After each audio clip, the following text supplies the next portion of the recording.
Welcome. Hello. Welcome to Talking Sim. Wait, are we? Yep. Yeah, we're good. Okay. Welcome to Talking Sim. I've forgotten what the intro. I like that. Oh yeah. Unfortunately, we're gonna have to re-record it probably. I think Yeah, we're yeah. actually gonna do something that's host agnostic. Right. We But have I ideas. feel like the same sort of style Yeah. of the like the like 80s information or educational film. I would love to be able to do something like the Masterpiece Theater intro Oh, with yeah, like yeah. the camera like flying past over bookshelves and desks like littered with things like big leather books that just say things like Shakespeare. Video games. Yeah.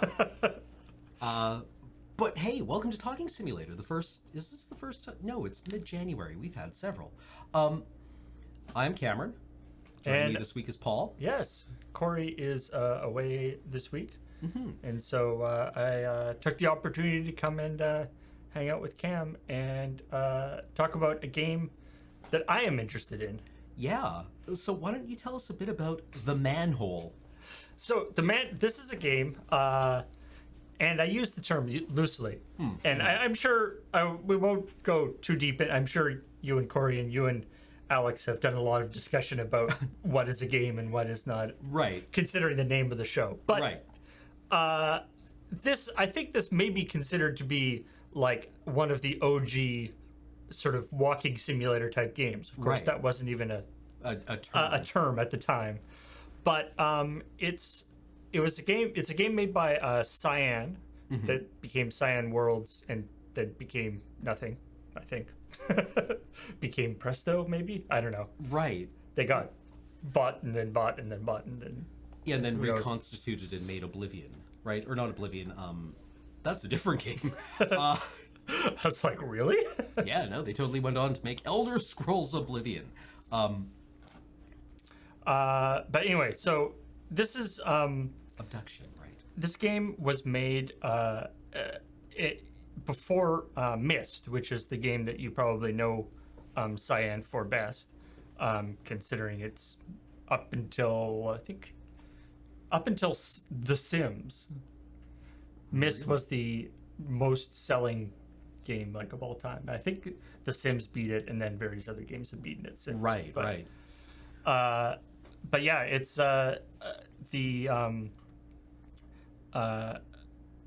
this game is just sort of shows what they were trying to do. In this case, it's just an exploration thing where you're exploring this weird sort of surrealistic world that they've created with no goals, no particular goal, no objective, no win condition or lose condition.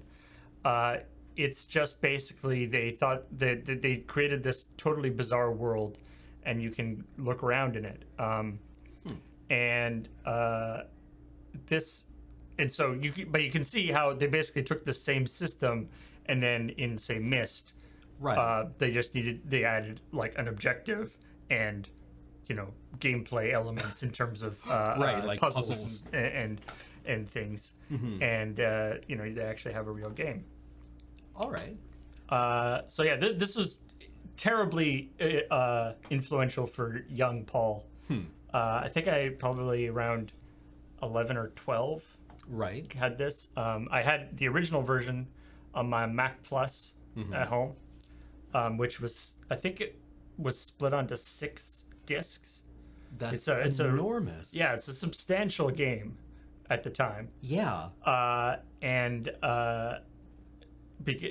Which followed, of course, because there's the old thing where Myst was sold CD-ROM drives. Yes. Yeah. I Like remember it quite Myst was the frequently killer app for CD-ROMs. Yeah, it was also frequently bundled with multimedia packages, which was a sound card and a CD drive. Right. And so yeah, Myst, this was on 6, 3.5 inch double density floppies, or possibly high density floppies. No, Right. Mac Plus, it would have been double density floppies. yeah. So 700K each. Oof. Wow. I'm trying to think now how many floppies Dark Castle. Oh yeah, on. that was another big one. Yeah, Dark Castle was like, I think No, I think my first video game was Rogue, Mm. right? But like, I think Dark Castle was also like definitely in my first 10. That's actually another one that has had a relatively modern remake in color. Really? Yeah. No kidding. It's I should actually look quite. that up. It's pretty fun. Dark Castle and Beyond Dark Castle. So this has been remade as well. And so what we're gonna do here is we're first gonna look at the remake. So this is the masterpiece edition of the Manhole, which came out still a very long time ago, but it's available on Steam. Although to run it in Windows 10, you still need to run it in compatibility mode. And as you will see, it's also teeny and squinty. Right. Yeah. It looks like it's about what 640 by 480. Yeah. It's But super they VGA. redid. But the graphics appear to be completely redone in like CG, and with sort of with kind of cell animation characters on top. Oh, interesting. And personally, I actually got this on the Loading Bay Run Steam account years ago, back when things on my stream, like when I did my own stream show, Right. because I wanted to show. I was like, oh, cool! I'll show people. Manhole might be kind of fun for a stream. And then I played it a little bit, and I was kind of disappointed because it wasn't the one that I remember. Because they redid the whole thing and they added new characters and new sound effects and new things, and it's just not right. Right. Yeah. Well, the difference between like a remastering and a remake. Yeah, exactly. So what we're gonna do is we're gonna look at the this masterpiece edition, and then I have actually loaded up an emulator on the computer here to emulate old Mac Plus, and got the old version of Manhole, and we can take a look at that as well. All right. Actually, Paul, do you want to unmute? All right. For instance, this music probably was definitely not. I don't think the original had any music because they didn't have room for it. Yeah, I guess it would have been like maybe if they had it, maybe a MIDI file. So this here is just like so iconic, right? So this is just you're this blank screen, and there's essentially two things that you can do. You can click on, Right. and that's how your journey starts, right? It's like, oh, so what do these things do? Okay, it's a I've broken the game. no. You just click twice, I guess, and it says Touch me. "Touch me." Ah, that was the entire thing. Okay.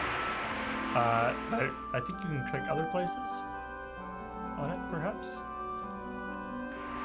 or lower down on it. Nope. What about this like little plate at the bottom? Nope. There should. That's weird. Okay. This is different than what is normally. It was there in the other one. But you know what? That's cool. Let's go back. So you can go back and you can go to the epitomous manhole. Yeah. Ah, okay. And of course, the manhole contains a beanstalk. And I believe you can go up or down from here. Well, I mean, I was expecting to go down, but now I'm curious about up. I love, by the way, the upside down hand for some Yeah. reason looks so wrong. No? Like that? Oh, yeah, no, that's very hard to do. Is the game too loud? Oh, sorry. Here, I'll turn us up a little bit too. Oh, we're just climbing. Climb in the manhole. All right, so Oh. now we're up into sort of above the clouds area, which has woods Yeah, well, I mean, this lighthouse seems important. and A dragon. a dragon Dragon man. who just sort of comes in and disappears. A dragon in pajamas, nonetheless.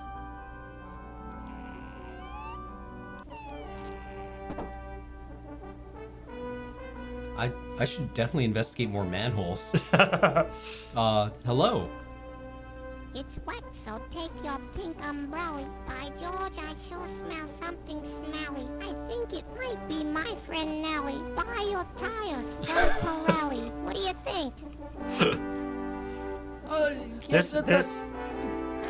This guy's new. I don't remember him. You can pass, only because you recognize my poetic genius.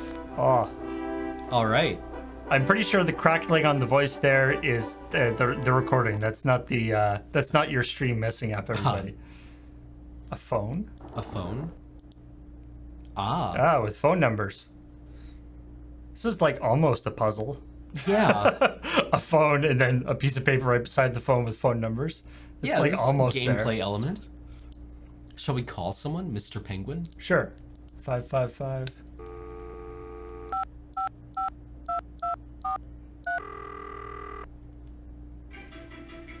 Hello? Oh, I'm sorry. I can't hear you over this music.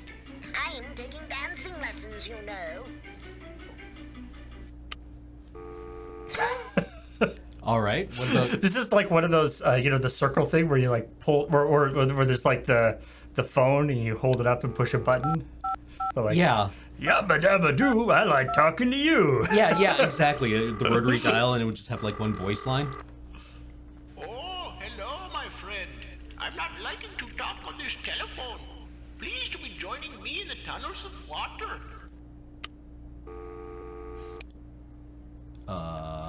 Bonnie Mae Alien 5678.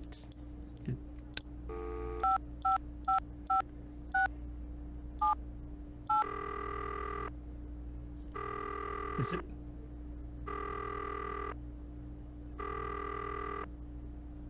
Oh my God. Hello? Oh. Hello? I'm on my way to planet, whatever. I've got a blind date with a musician. Huh. Is All that right. like a Ziggy Stardust reference? Maybe? Yeah, maybe. I like Bonnie Mae Alien, or I guess, right, everyone's last name is what they are. Yeah. So Bonnie Mae Alien is an alien.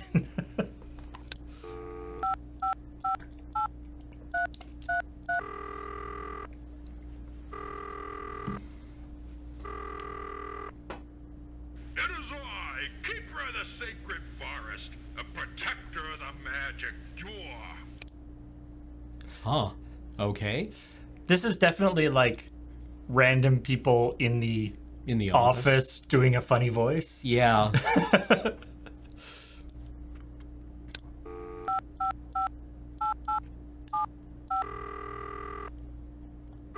This is part of my brain I haven't used for a very long time, memorizing 7-digit numbers. I know, right? Hello, landlubber. Well, come see me and I'll take you for a tour of my sunken ship. Walrus, yeah. All right then. Let's go. Up we go.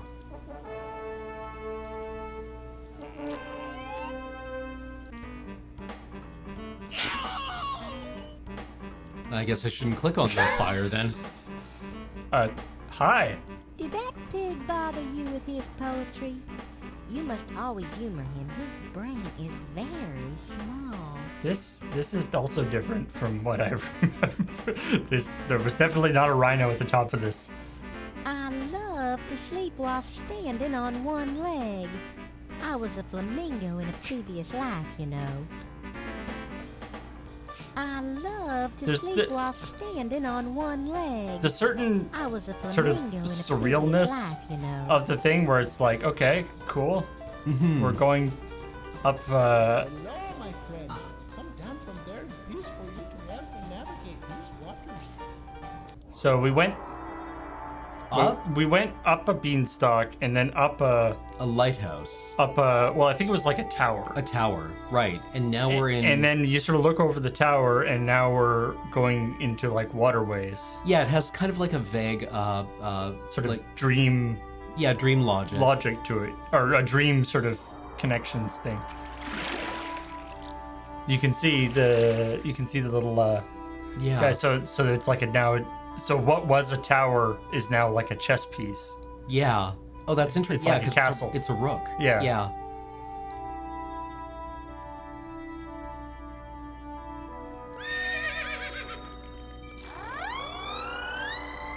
That is not the noise I expected a queen to make.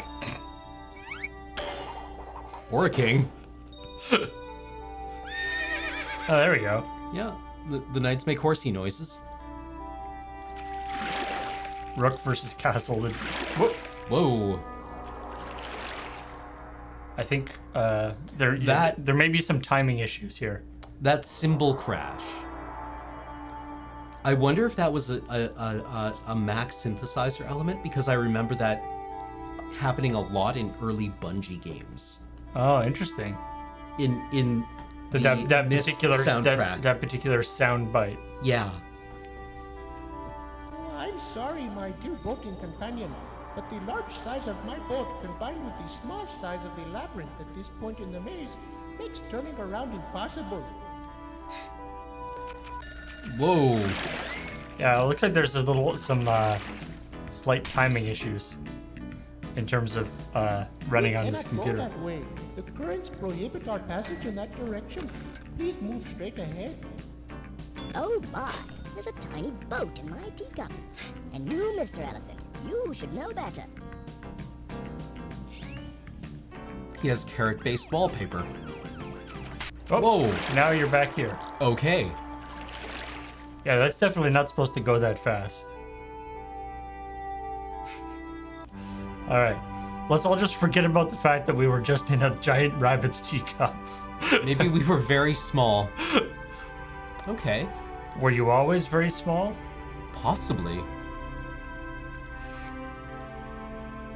Uh-oh. Oh, what's this? A There's vault a- containing a staircase. Is inside the safe is a staircase. Okay.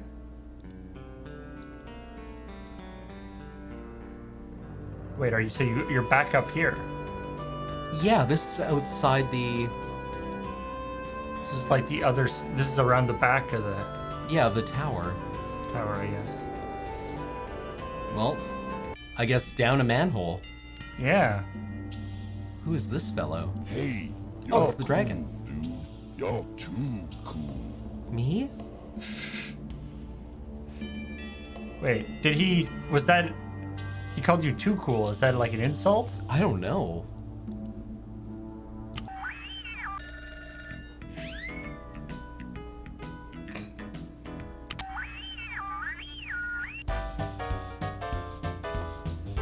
Is it just like going through all the music clips they have? It must be.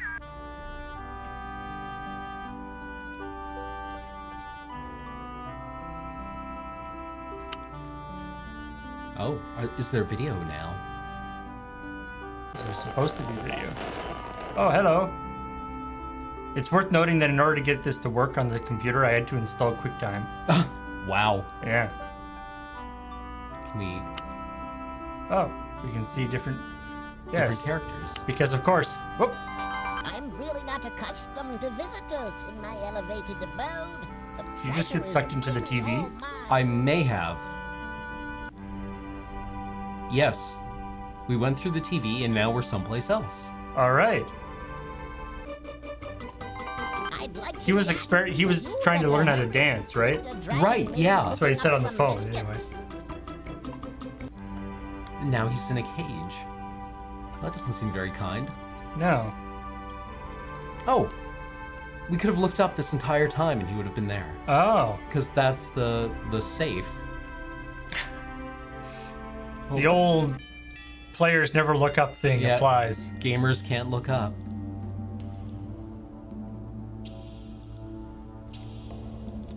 You notice they, you know, obviously this is essentially a slideshow. In the same way that Myst was as well. Like Myst was stills. They try to cover it to some extent by using transitions sometimes like that. Right. But obviously that's not actually there's no actual animation there. That's just transitioning between the two things. Or they do wipes or slides or dissolves. Mm-hmm. When was this remaster made? I'm not sure. Ah, Oh, so now you're back here. we are. Make yourself comfortable. Have a biscuit, baby. I would like- Alright, you're cool. Let me warm it up for you,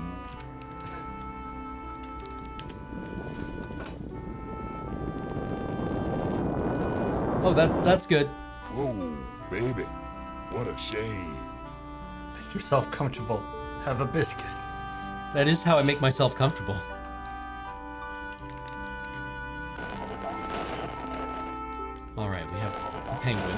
We have the pig. Who are you?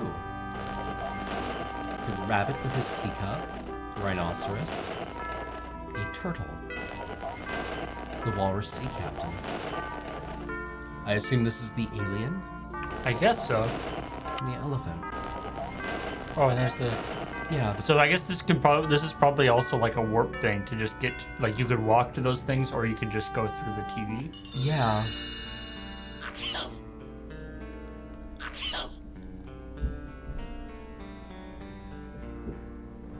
So the original was from 1988. Mm-hmm.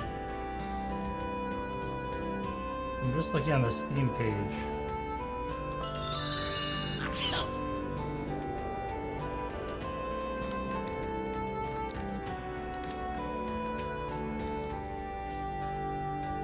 Ah, okay, I know where we are now.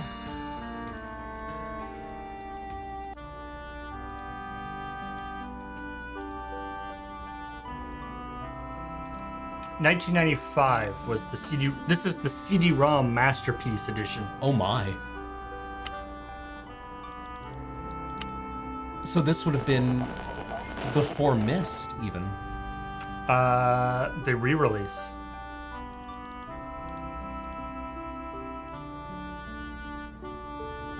Huh. Wow, Broderbund. Yeah, they did some excellent games. Myst was 93, so this was right. It was probably was to sort of like- cash in on the excitement of God. Brown Myst. Myst was 1993. Oh. So this would be At the- probably at the bottom of the beanstalk. Yeah. Oh, Oh, hello. Hey. Hello, Mr. Turtle. Bienvenue, je m'appelle Monsieur Tortoise. Of course, turtles are French. Welcome. My name is Mr. Turtle. All turtles are French. Well-known fact. Absolutely. Let's go down into the water. Oh, maybe this is where the walrus is.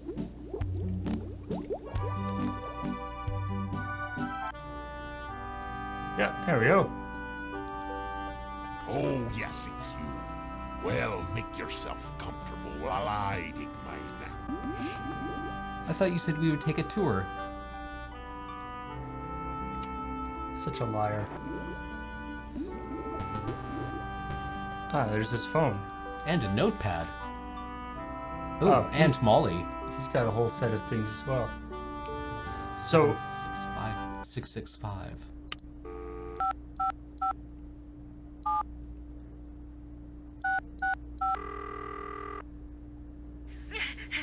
Hello, this is Aunt Molly.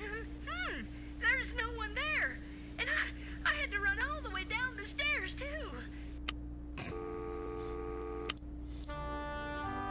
the... Uh-oh. Uh-oh. That wasn't on purpose. You released the ink and transported yourself back to the tower. Oh. Okay, so there's warp portals everywhere. Yeah. Oh, no, I'm sorry. Out of my way, you slimy, meddling creature of the land. That was the octopus drawer. And that's the clam drawer. It's important not to get those mixed up. Surely it's Quite. not time to get up, is it? Please let me sleep a little while longer. And if you see Mr. Rockefeller, don't tell him where I'm hiding. Oh, okay. Let's call him Mr. Dragon. All right.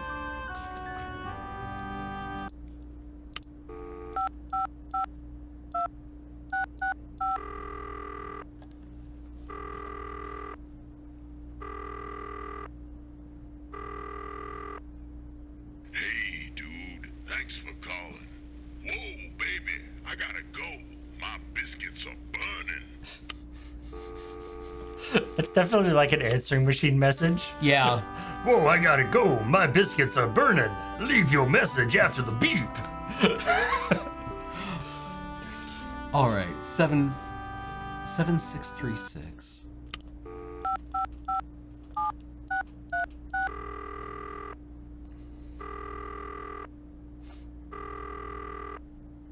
They have them at the local deli. I think it might be my friend Nellie. It's wet, so take your pink umbrella. Made with clams and moldy jelly. Well, what about that one? Yeah, live your truth. Yeah. Be a poet. Indubitably. Indubitably. It's what I figure a walrus would say. Yeah, I mean, it does seem like very walruses, they look like that archetypal British army colonel. Yeah. There's a certain amount of like free association stuff happening. Yeah. I appreciate. So I mean, obviously, this is, for one thing, this is like a kid's thing, and it doesn't quite capture the imagination the way it used to in terms of. Well, I didn't. That's just great. You just sank the ship. Is that what happened to this? Oh, I see. That's what happened to this ship, maybe. Oh. Just took you back out. Yeah. Oh. Oh. And here's these guys dancing. Yeah, What did you do? There's a certain Fantasia element here. Yeah. As a interesting point of trivia, phone numbers starting with 555 are not necessarily up for grabs. That's the wisdom used to be that if numbers in TV shows and movies and stuff would always start with 555 because those are reserved. Right. Not true. Really? Yeah. We did a story on Checkpoint because there was a number that somebody was just like randomly showed up in a I think it was a Call of Duty game. That turned out to be the number of like the real number of like a brothel or something. Like it was the number of something that you would not want to have people randomly phone. Right. This used to be a cargo hold full of seedlings. I don't know what happened, but I'm sure they get plenty of water. I think it's handy that the cargo hold is a dimension of unlimited space. Yeah. I mean, that would be really handy. Oh, hey. Oh, we're back here. Wait. What if we go down?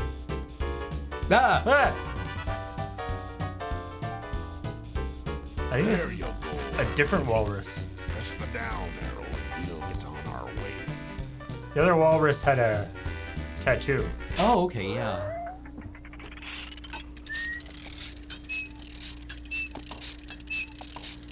If you recall, elevators featured very prominently in in Myst. In Myst, because they figured out that if you close the door of the elevator and just have a little window, that you could have that as be your video.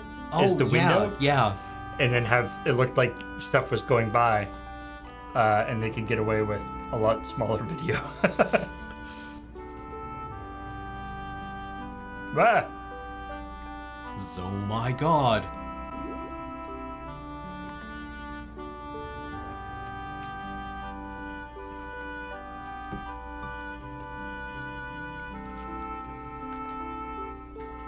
I think it's coming for us. Boop. Wait. Can you click on? Oh, I was hoping it made different noises. Oh yeah, like there was. No. I love the it's like random, like something seemed like vaguely like it makes sense, and other things are just. It's like, yep, that just makes a car horn noise. Yeah, a wooga.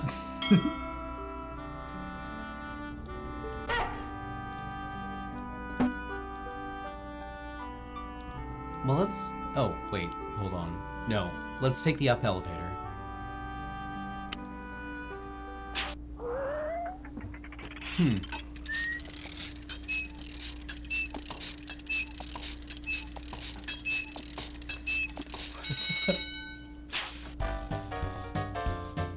Oh, Oh, I guess... I wonder if this is another teleportation place. I wouldn't be surprised.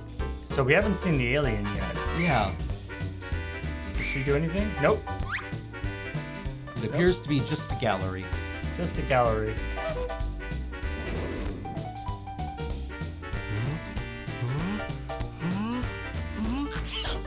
Wait. What's that?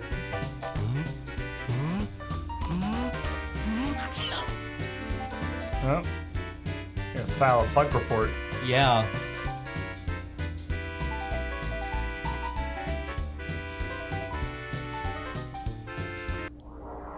I think. So, what about if you go back to the teacup, The teacup? which I think is getting on the boat, Okay, right. Yes, yes. and figure out and see if we can get. Whoa! Wow. Again. Fire! Oh, we've got. Wait. Nope. Now we're back here. The old labyrinth. I think it was. Yeah, there we are. So can you get out of the? Oh my, there's a tiny boat in my teacup. And you, Mr. Elephant, you should know better. Can we click? We cannot go that way. The Or just currents like, prohibit our passage in that direction. up? Please move straight ahead. Oh my, there's a tiny boat in my teacup. And you, Mr. Elephant, you should know better. Oh, we can change. There's a tiny little TV. It just iterates off to infinity. Oh, what happened? I guess we wrapped it. We won? Nope. Oh, that's just like a credits thing? We cannot guess go so. that way. So we The can't currents turn- prohibit Huh. our passage in that direction. We can't Please get out move of the. straight ahead. Oh my, there's a tiny boat in my teacup. Hmm. And you, Mr. Elephant, you should know better.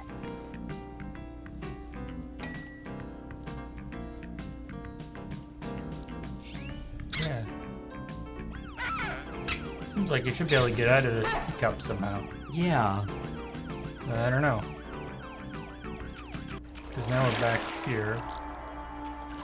Like, I agree that we should be able to evacuate teacup somehow. What if we go this way? I don't think we've been through that door yet, have we? Because that's the safe. Wait, are there two safes? Oh, now we're on Tatooine, apparently. Yeah. Whoa! That's my fault, honestly. Is that all that's here?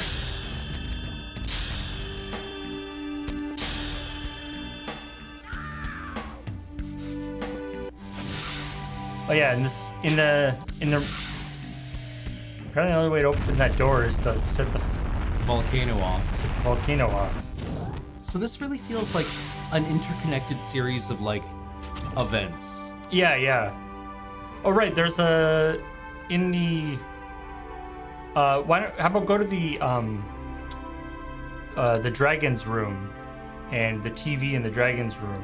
Oh, right, yeah. I wonder. Oh, is that? Yep. Yeah, it's down there. Right. I'm just gonna come over and watch your TV, alright? Oh. She's here somewhere. What? Oh, check out that Alright, video. Yeah. Hey, how's it going? Ah! I think I made a wrong turn at the mackerel. I've got to find a phone. I think that's a reference to Cosmic Osmo. Oh yeah, check that out.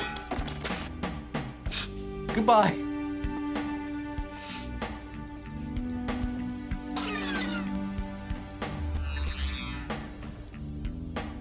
Cool. Okay. Okay, how about the only other thing, what about the rabbit? Can you see the rabbit on the TV? Yeah, I think so.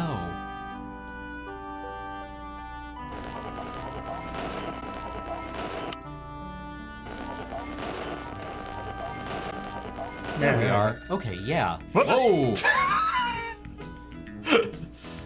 This is probably fine. It's got a decor going on. Oh. Uh-oh. Welcome to my hydrant. Could I interest you in a hot cup of tea? Yes, please. Yes, please.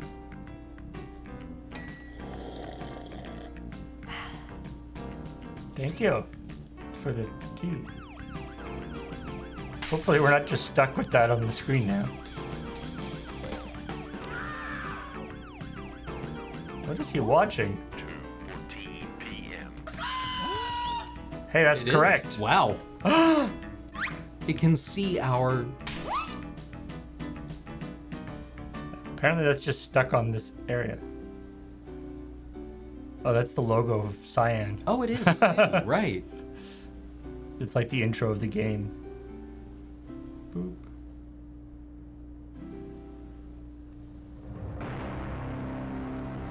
I remember that now.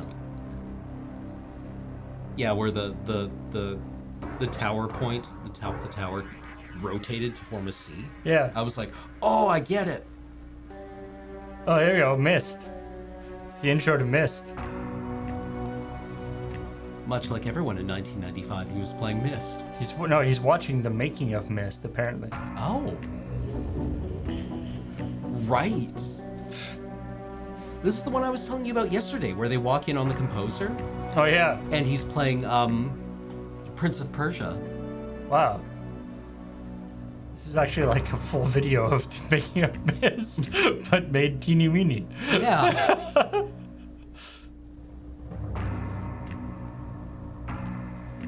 Yeah, this is compelling content. They just included this video on the... Wow, they actually just Yeah, included it's the whole just video here. on the DVD Probably or on the CD. The whole design process is one of the funnest parts of what we I do. feel like I'm playing The This was different Sims. because Why? right up front from the beginning, So now we're to, sit watching down a and rabbit spend watch the a making month of or over a month. It was about a month and a half. Every day Mist. just designing. I guess... I wonder if this was the thing where they had it on the disc anyway because they were just like, you could actually just watch the video. Right, And they're right. like, hey, we can load it into the game. Yeah, and have it be like this thing that you can find. Because there was so much Okay. story that was being developed at the same time. Right.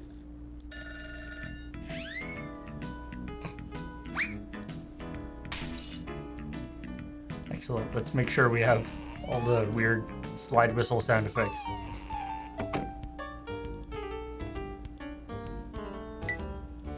Well, we found the rabbit's bong. Yeah, yeah. A is for apple. A. Apple.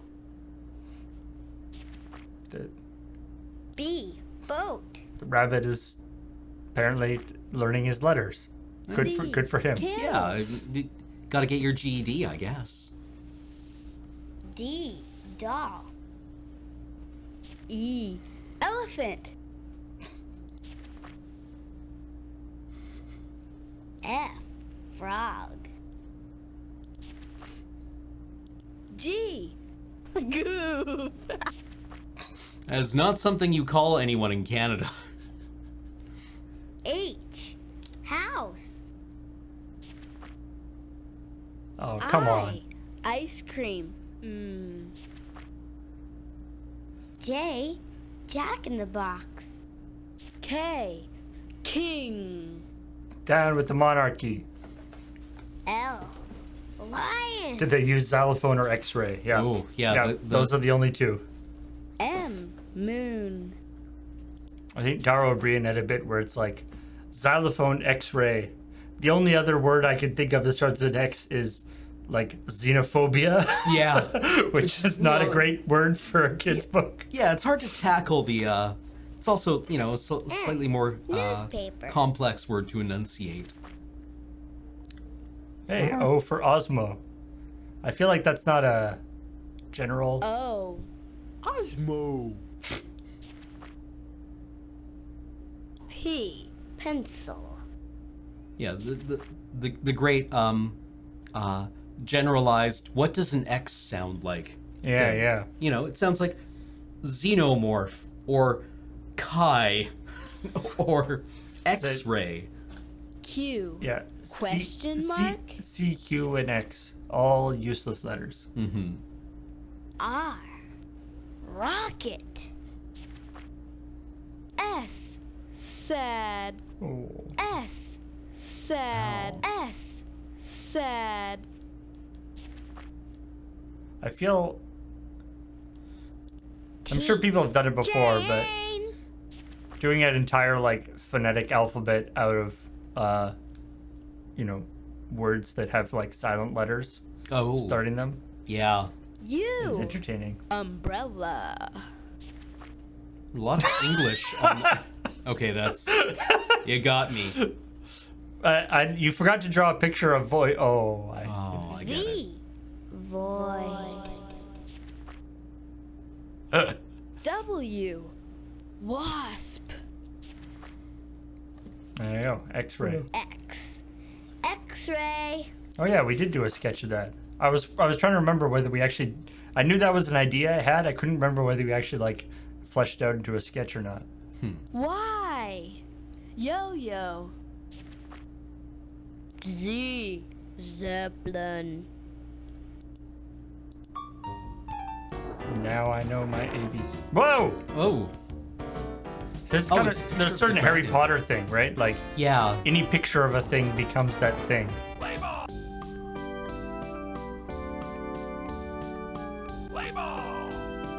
Why does the musical note Play. play Take me out to the ball game. want to play ball?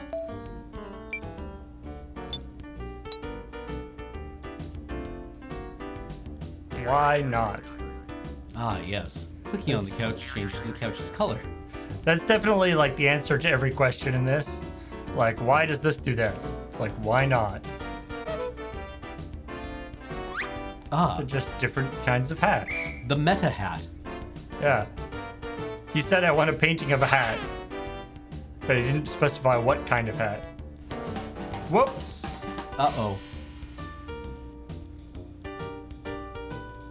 And there's the beanstalk.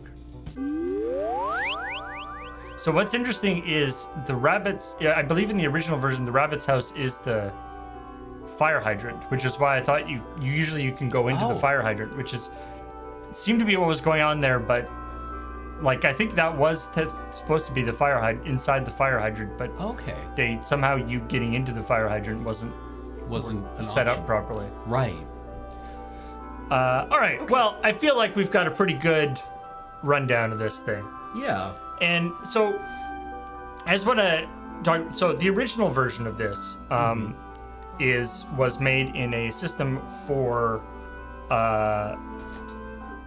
that was a big thing on the original Macintosh called HyperCard. And HyperCard was a scripting language and sort of scripting utility that came with early Macintosh computers, and it used a system called HyperScript that was very.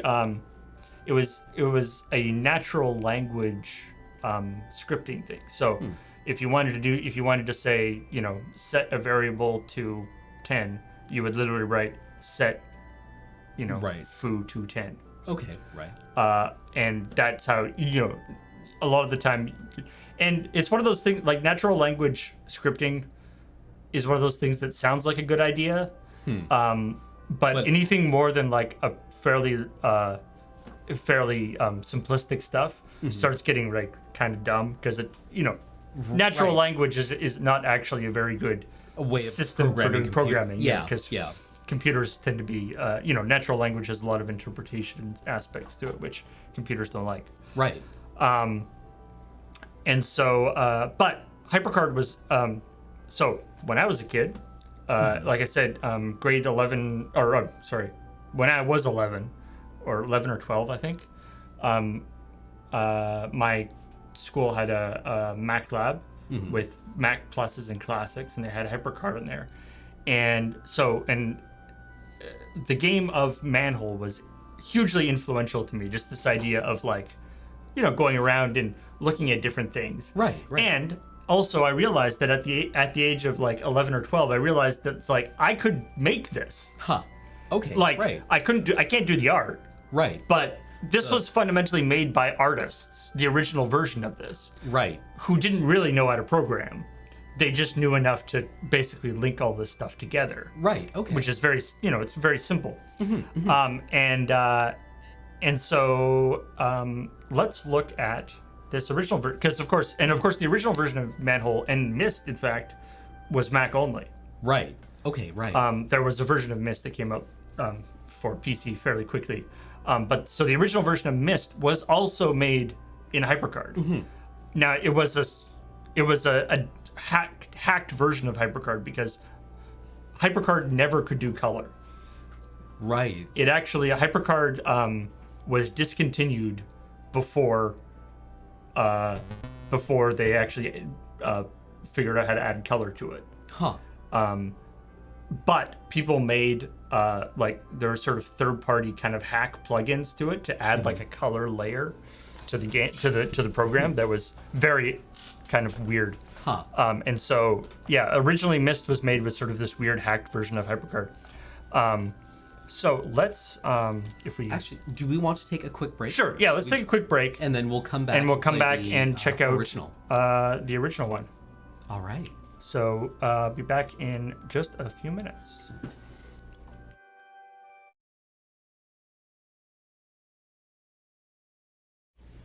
Hey everybody. Now I thought I could have actually just booted this up, but I thought it would be fun to actually see the process. Yeah, this is bringing back some memories of like when I was in high school, when I was a small Cameron, we had a class in high school called typing. And that was the computer class was called typing class. Yeah, they had only recently evacuated the typewriters and had replaced them with computers. Oh, I see. I was like, evacuated the typewriters? What happened to them? Oh, yeah, they needed to go back to their home country. But, like, we had Mac, I guess, Classics, Mac Pluses, whatever education discount they were offering. And we did have a Hyper Lab, or a HyperCard lab that we needed to learn. But I suddenly remember these icons, and then the real bad one was the SAD disk. The sad thing, yeah. So if you saw this when you were booting up your computer, you were very sad because this means that it can't find an operating system. So this is an emulator called Mini VMac that emulates Mac Plus, and I have a boot disk here. All right. Make sure we can get the appropriate sounds. Oh my! Oh, I didn't do the boot up noise. Anyway, yeah. But yes.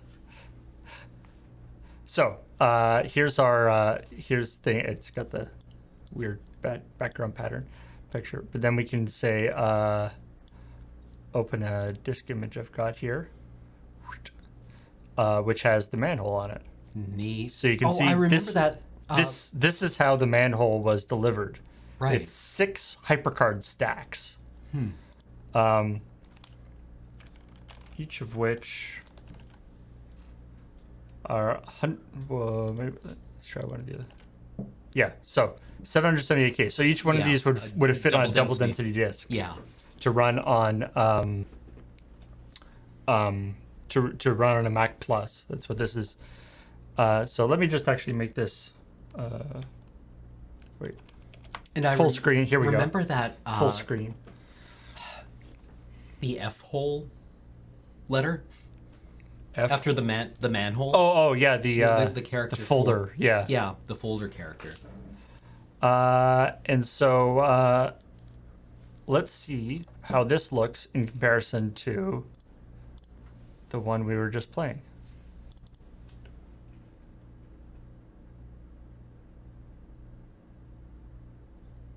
The manhole. Ooh. As you might guess, the music is relatively, or there's no music and the sound is fairly minor. Mm-hmm. But we'll see how this goes. We also may have to tweak the emulation speed in certain circumstances. Like I think this is probably going a little. I think it's A little fast. Control 1. Wait. How do you do speed? Speed control S. It's currently on S. Current speed is 8 times. That's probably a little fast. Let's try Z. 2. Even that's a little fast. Let's try Z. Okay, let's try 1 times. We'll see how that goes. That might be slow. That might be too slow now, but we'll see how it goes. Okay. So again, like I just want to tell you, like I feel like in comparison to the other one, like already here, this is dripping. You can see that there's like something under this. Yeah, there's more information here. Yeah. There's It's just I don't know. Somehow it seems a little more interesting. Yeah. So we can open theirs.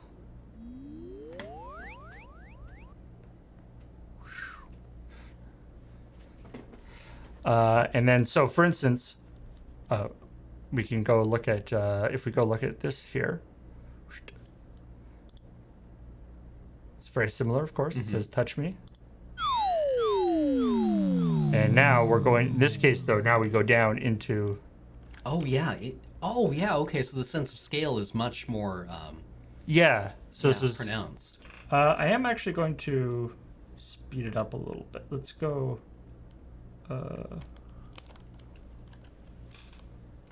let's go with double speed. Or double emulation speed. I don't think it's actually doubling the thing, but... so you can see this is Rabbit's house.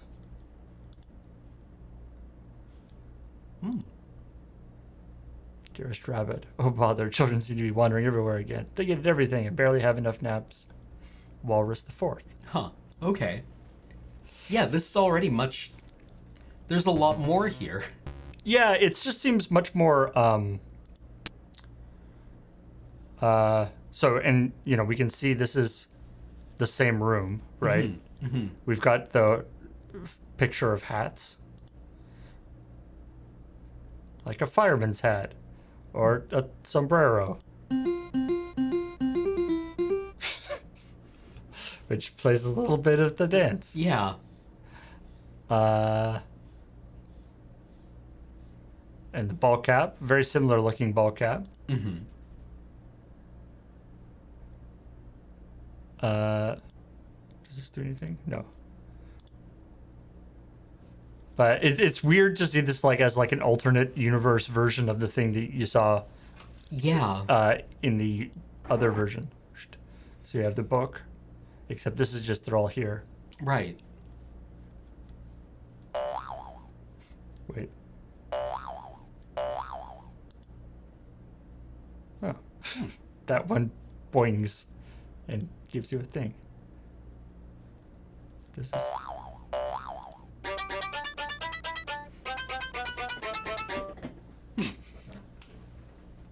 Cool. No music, but there's little, it can do sort of like little MIDI stuff. Yeah. Don't touch. See, again, oh, it's the dragon. The picture of the dragon. If we do touch it. I think we go to the dragon. Whoop. Here's the dragon's lair. Okay, babe, I'm out of here. Dig me? Dragon, basically the same. Mm-hmm. It's apparently upstairs. Yeah, I see people in chat mentioning that the art style reminds them of Oberdin. And This is exactly literally what Oberdin is copying. Yeah. Or trying to evoke. Yeah. Although what I love about games like Oberdin and things like that, where I love games where you have like a retro art style, but doing something that system never, like that Oberdin is full 3D. Yes. It's just rendering it in a retro way. But yes, of course, this is what Oberdin was sort of evoking.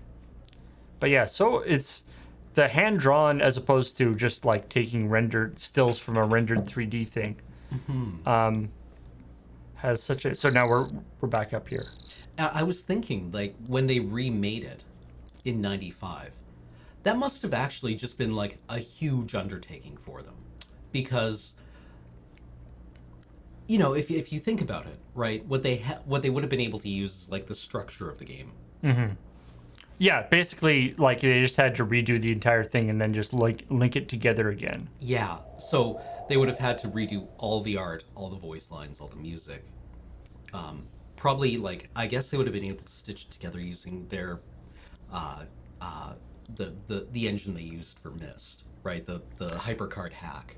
Yeah, or I think at this point that they weren't even using a hypercard. Like, I think, like, honestly, the requirements that they would have for an engine, I'm sure there's a billion engines that would do it. Mm-hmm. You know. Where are we? Oh, let's go around here.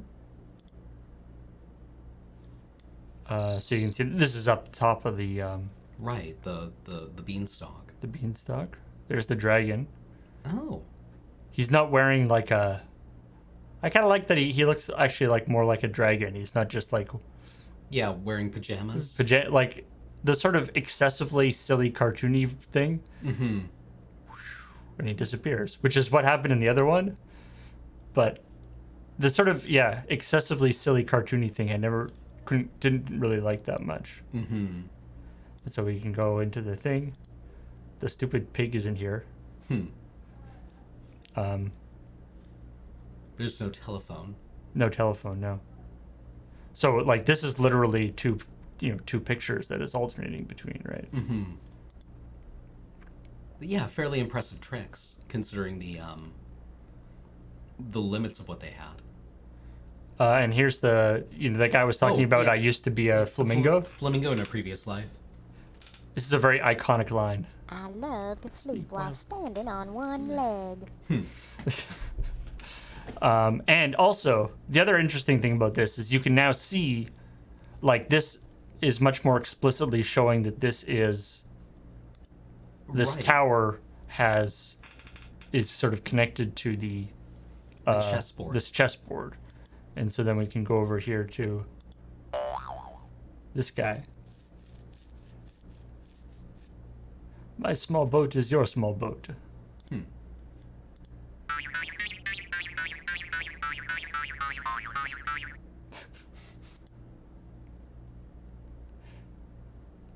And then it's just a floating chessboard. Okay. And now we're into the sort of labyrinth area.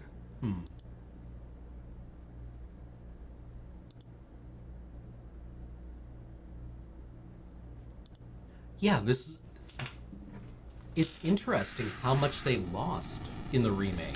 Yeah. And now we're into the teacup.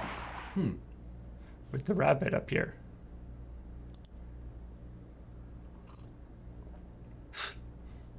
Oh my, there's a tiny boat in my teacup.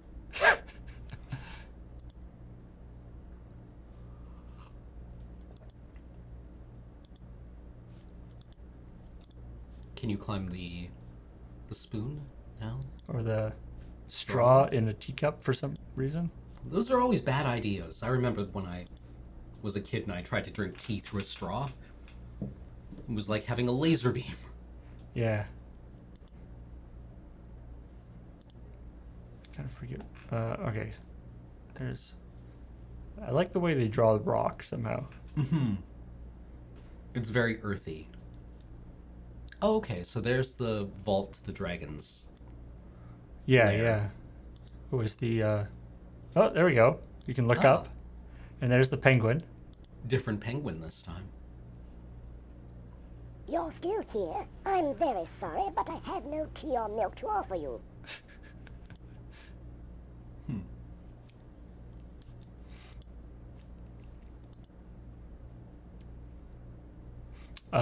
And so something that I wanted to do actually though is okay, now we're back here. Oh yeah, with the statue head.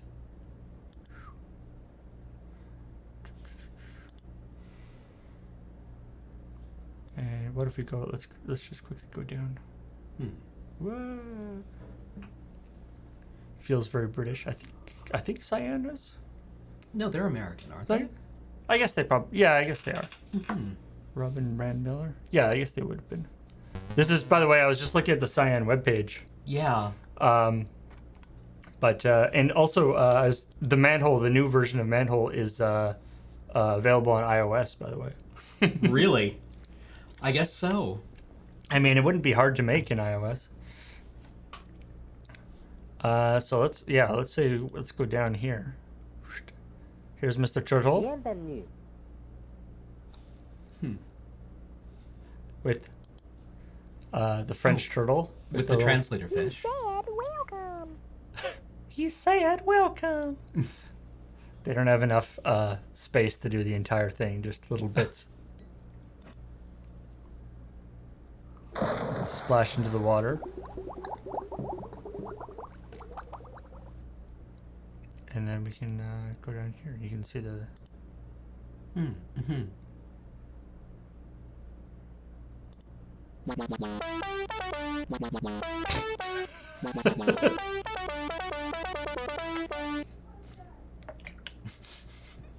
I was not expecting that.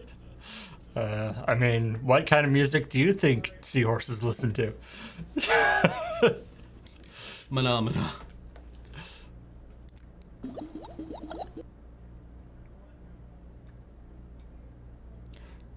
So there's no video, right? So this is all done with full screen, like they're... Right. So how HyperCard Cross-fading works into is, one another. as the name indicates, it's a series of cards. You have cards and you have buttons. Here's this guy.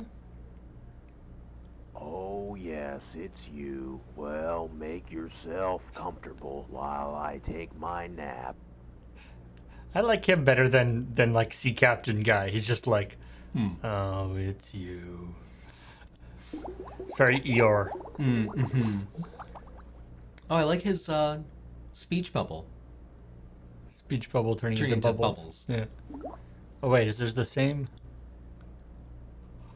The boat sinking thing? Yep. Ruh-roh.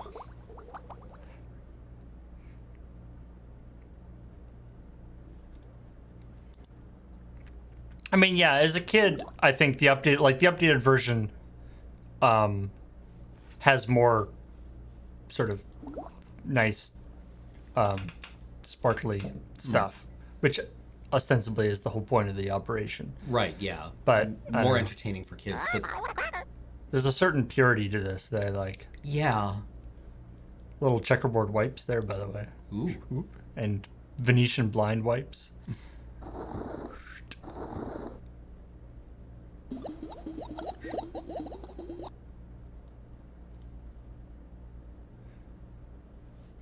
Is there still an octopus in here? Nope. Oh, there's a clam in here, though.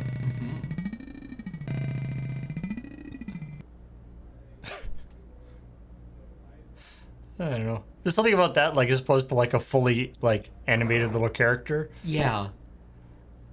And then a telephone. I like that it's a newer looking telephone. Yeah.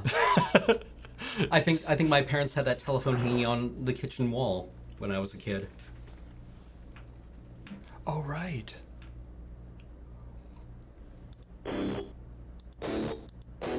Full keyboard. This was something they would come back to in this. Right? Yeah, yeah. You entered was it the Selenitic age by playing a song on the keyboard? Right. Yeah.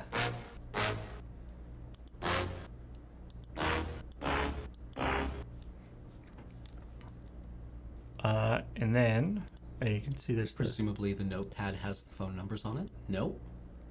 I don't know if the phone number. I don't know if there are the phone thing, because they didn't. I don't think they have the space for all the audio clips, so I don't think they actually had anything to do with the phones.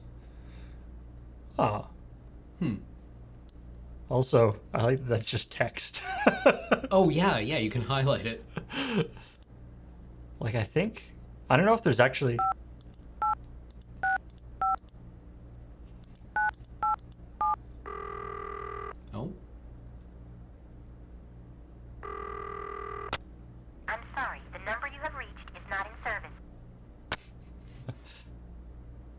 just the. Um. So, and then if we go down here, we can see this is the elevator. Right. And so we can go up. Now this is the same walrus, I guess, because he came in. Yeah. Oh, that went down.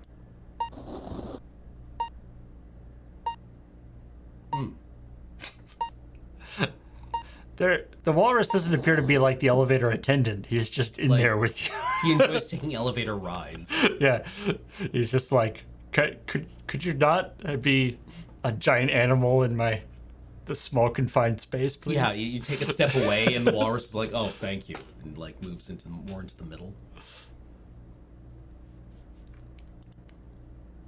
And this is the place that was the like gallery, but I don't think there's anything here. Yeah.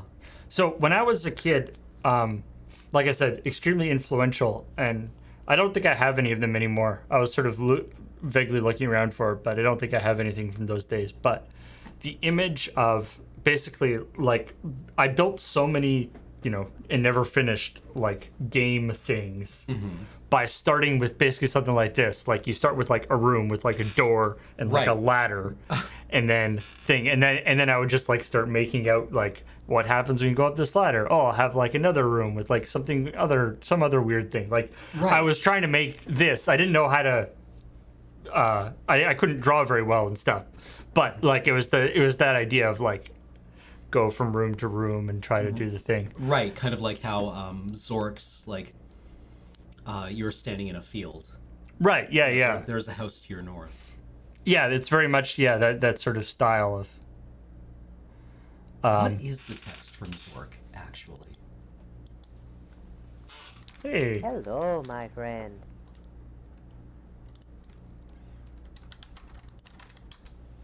You were standing in an open field west of a White House with a boarded front door. Right. I remember when I was a teenager when they made Return to Zork.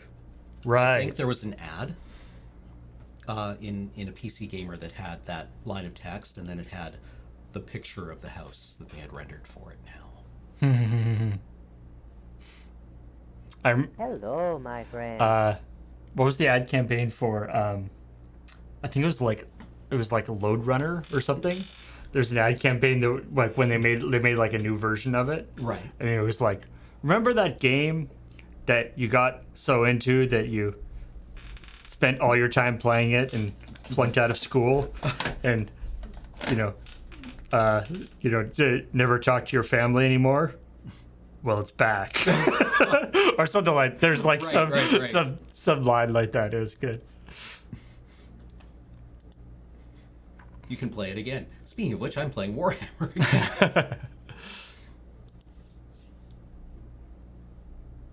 again. Tiny square. But that's interesting. Yeah, I'm very lucky that World of Warcraft came out just as I was finishing university. All right. So something I wanted to show you guys that I think is really neat is, like I said, so I'm going to quit this. Okay. So the Macintosh came with a program. So these are HyperCard stacks. They don't run without HyperCard. Like, they aren't a self-contained thing. Right. Later on, and of course, when they distributed this as for like PC and different things like that, they made an engine for it to run in. But the initial version of it was just distributed as these HyperCard stacks. You needed HyperCard to run it. But it was fine because Macs all had a program called HyperCard Player built into them, right? Which allowed you to play, allowed you to look at HyperCard games, but you couldn't, or like HyperCard programs, but you couldn't do any, you couldn't mess with them at all. Right, like how I can open a TIFF file, but I can't, like, I don't have Photoshop. Right. But if you, for instance, have HyperCard, which I do because I just downloaded it, and I can mount HyperCard discs. Wait. I was like, this is taking a long time. All right, I can just speed everything up. Okay. So if you have, so now this is the real HyperCard. This is the full version of HyperCard. It's, I guess, the equivalent of like Acrobat Reader versus Acrobat would be the other way to look at it. And we can take the Manhole, drag it on, run it on here. By the way, as this is, HyperCard had ways they could switch between what are called stacks. And so as we were going through that, it was actually dynamically jumping between these different files. Oh, interesting. Without making any, so if for instance, like on my computer, if you didn't have a very big hard drive, or like I think I had like a 20 megabyte hard drive on my computer, right? My Mac Plus, and you couldn't have, and it was too big to load all the disks of Manhole onto the computer. You would click on a thing and it would be like, please find Manhole 3, and then you would stick that disc in. And I definitely played switch Square it. adventure games like that, where it would be like insert disc like whatever, and they would try to have like chunks of the game on certain discs. Right. All right. So we're back into Myst, and this looks the same as it was before. The Manhole. You know, stuff all works. But now we can do open up effectively the terminal. Terminal, yeah. And I can say set user level to 5, which is basically HyperCard had different user levels in terms of what you were allowed to manipulate. Okay, so this is by default they set it to 0, which means you can't change anything. But give root, please. Yeah, I basically just gave myself root access, which I think should activate. Does it just go away? Okay. And now, well, let's see if that worked. So we should be able to show menu bar. So now we can see. So at the moment the stack is still locked, but so we can see. So what's really neat about this? So for instance, one thing we can do is do this, which shows where all the buttons are. Oh, okay. All the yeah. So this is anything that's interactable will have does the thing. And the neat thing about this is then, and we can look at the actual code that's going on the screen. So everything that makes up this game. So we can see when we click on that thing, the script of button ID 1, visual effect dissolve, and go to card ID 8018, which is boop. And then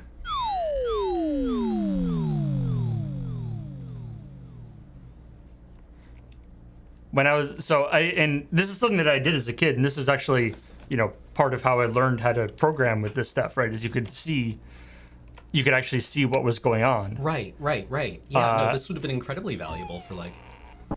And so, and for instance, you can see here, play.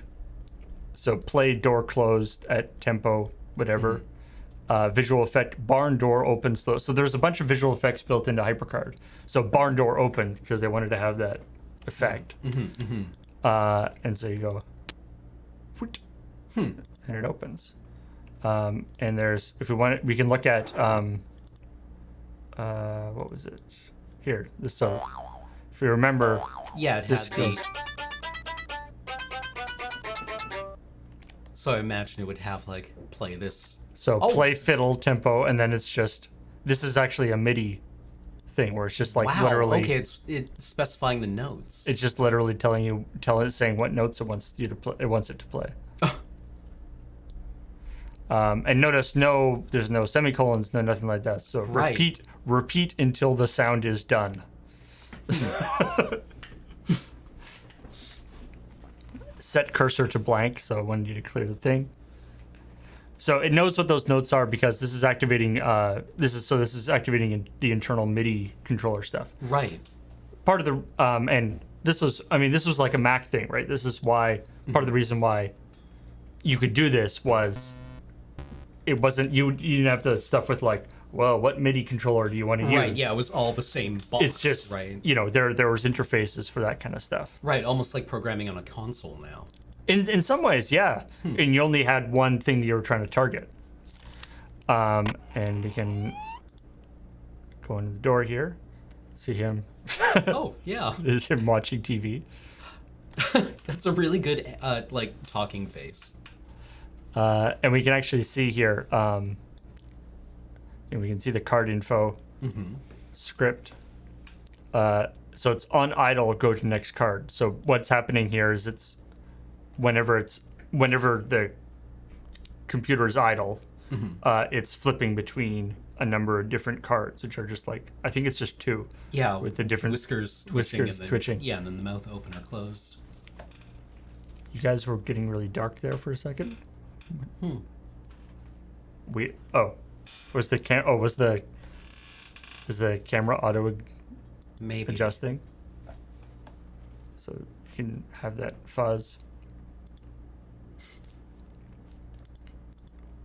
Now I want to go back and watch that Making of Mist video. Somebody was saying they were able to find theirs on the CD, and it's in like 52 pixels by 30 something pixels. I would assume somebody's got it up on like YouTube. Oh yeah, it must be. Turn off the light, or just inverts the room. Yeah. So by the way, yeah. I mean, you can like highlight and paint and. I think we've unlocked stuff so we can. Oh yeah. It has to be converted because this was probably made in like a different version of HyperCard. But yeah, so it came with all these patterns. Yeah. I think these patterns were actually like kind of a standardized thing from like Mac Draw or something. I want to say so, yeah. And you can see like that pattern is that pattern. That pattern is that pattern.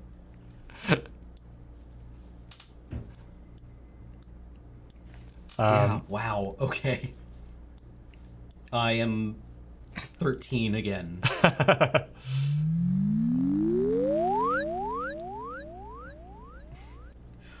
Playing on a friend's like, well, I mean, very different eras, but like, I remember playing on a friend's Power Mac,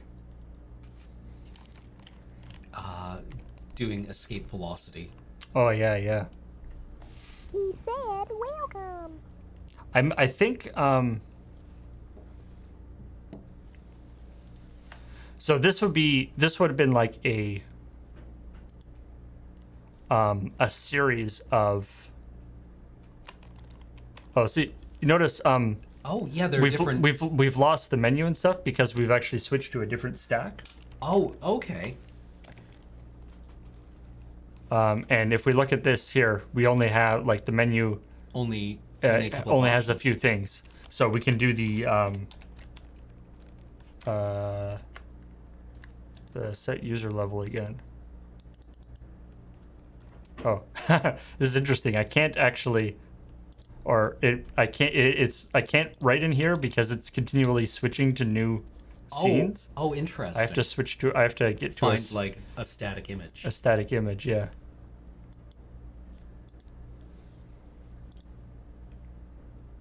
But that would have been that whole sequence there, where like go down and that probably would have been just a series of cards that each links to the next, right? Well, it looked like it highlighted several different areas on the screen. Yeah, yeah. Oh yeah, we can look at these guys. So I can't. It's beeping at me now because I don't have the correct user permissions at the moment. But now I can do.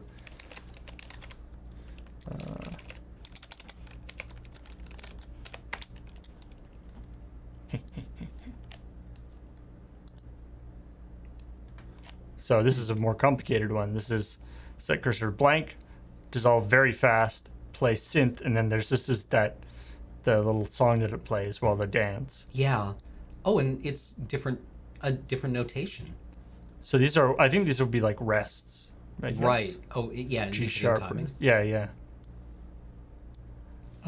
And then repeat while sound is not done, and then visual dissolve between these different cards. Hide card button dance, show card button down. So, and then.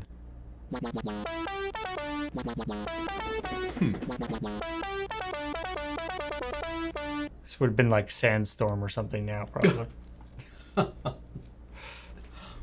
Sandstorm would have been cutting edge when this came out. I don't know. It probably can't even play notes that fast. Oh. Maybe not. I don't know. Yeah,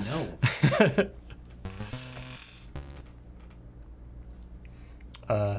So, yeah. Anyway, I just thought this was. It's a neat thing to be able to see. It's like not only. Not only is this a simple game, but it's so simple that you can literally see what's going on behind the scenes. And of course, most of this is done through just these like full card animations that were effectively just hand animated. Now I don't. The problem. So Corvus is asking if I can actually edit stuff. The problem is that let me get somewhere where there's an animation going on. The problem is that this is. I think this was actually made in an earlier version of HyperCard. And so when I try to edit, like if I.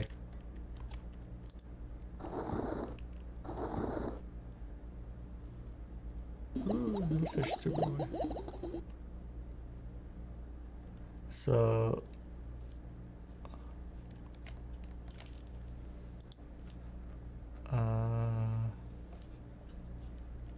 here, actually, let's just open this.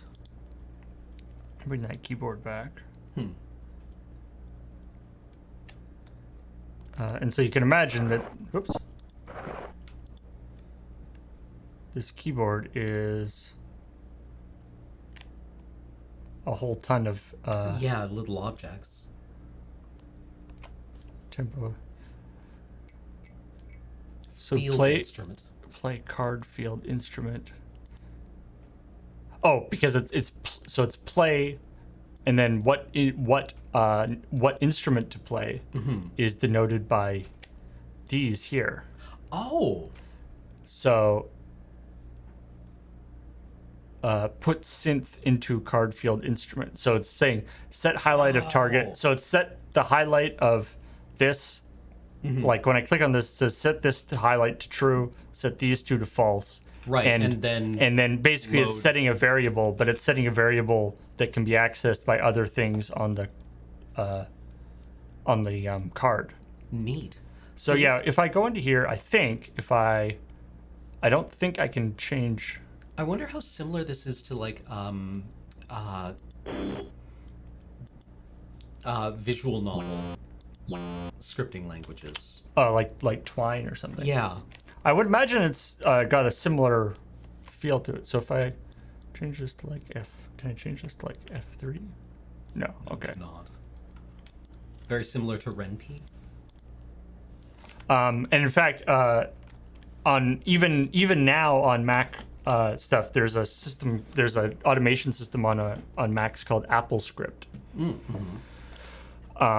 That has its origins in what was called HyperScript or HyperTalk, in the sense that it has a lot of the same functionality. And again, for a lot of purposes, it's not actually that good because, as soon as you try to get into more advanced stuff, writing in natural language is actually really awkward. Right. Yeah, because of the ambiguity I guess in order to do anything complex, the description just gets explodes in complexity. Right. Yeah. Like for instance, I'm trying to figure out how to unlock if I can unlock this, but I don't know I don't know what the syntax is for that. Here we go. Let's convert the stack.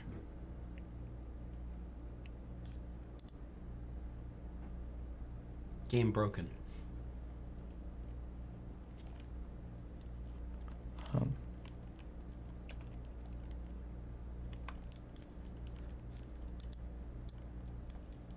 So now the stack has been converted. So it was the stack made in an earlier one.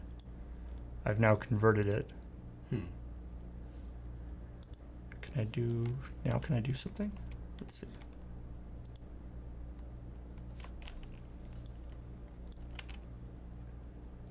Aha. So instead of F2, this is now going to play F4.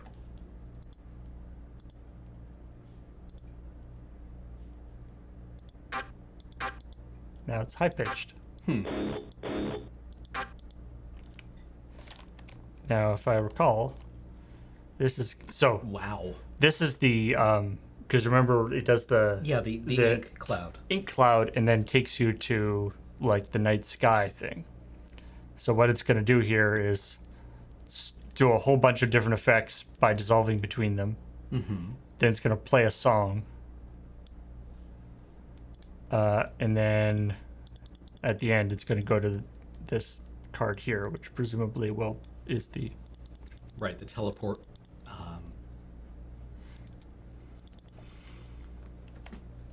The, like, night sky. Mm-hmm. So what if I change this to barn door at the end? So instead of the last effect being a dissolve, it's going to be a barn door. All right. Let's see if this works.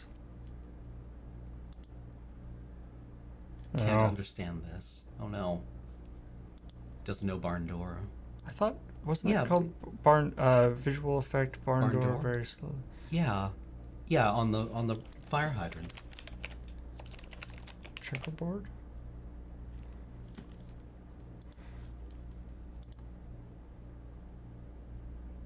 Is it all one word, barn door? Oh, it's doing something. Here we go.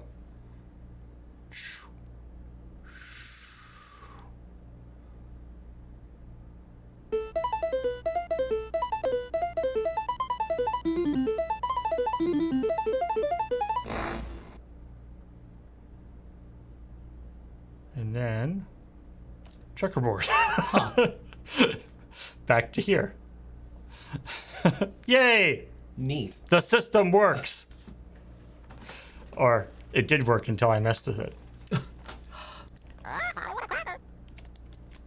Actually, I'm kind of interested in that. Play poly tempo.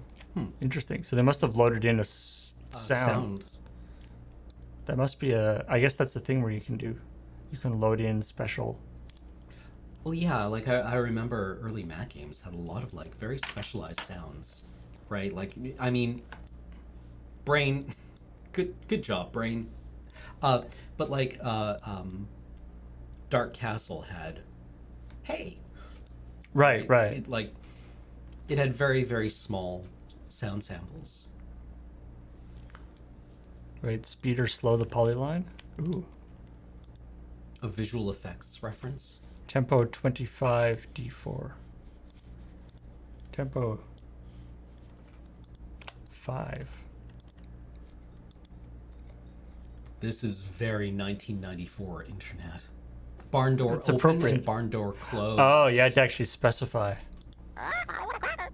It wasn't any different. Tempo 5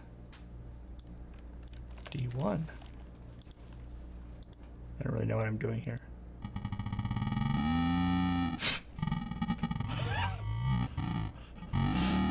Oops.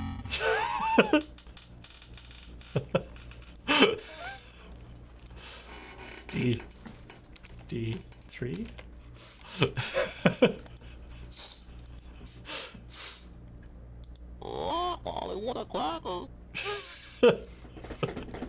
I'm free now. Cracker.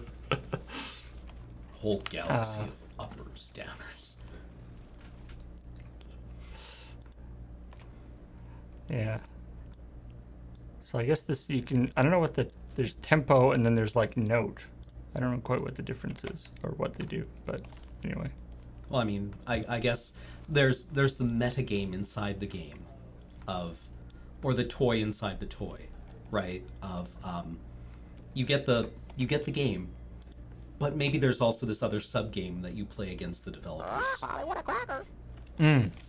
where you want to like figure out how the game works and pull it apart. There's a neat Where the node is the whole. Yeah, it's interesting. Now it's pretty fast.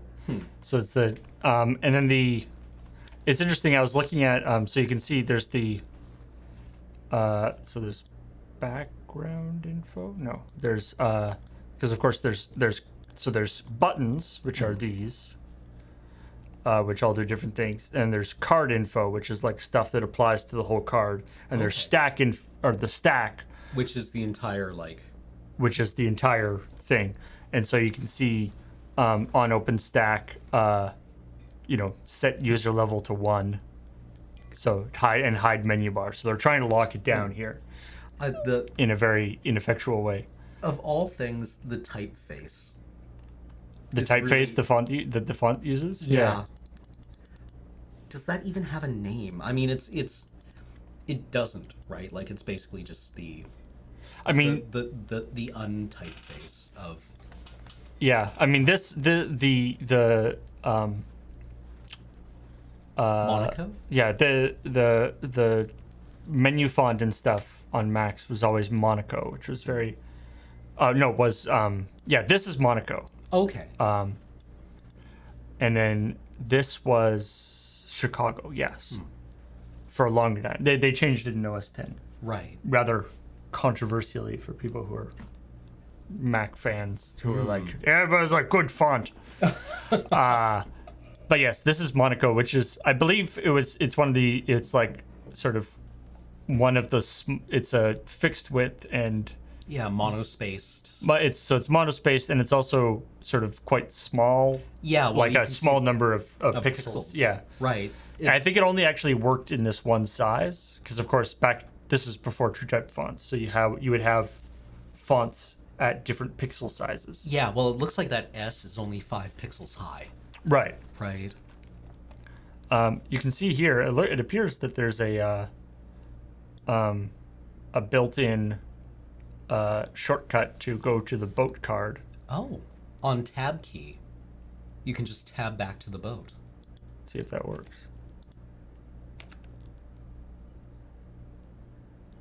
Yeah, so wherever you are, if you push tab, you'll go back to the boat.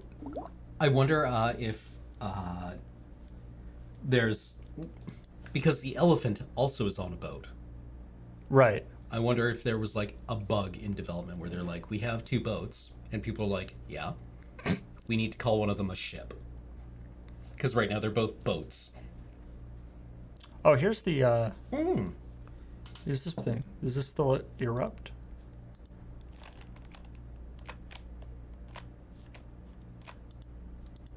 It does not. I don't think the alien is actually in this. Oh, and close the door. Oh, there it goes. What did you do? I just closed the door.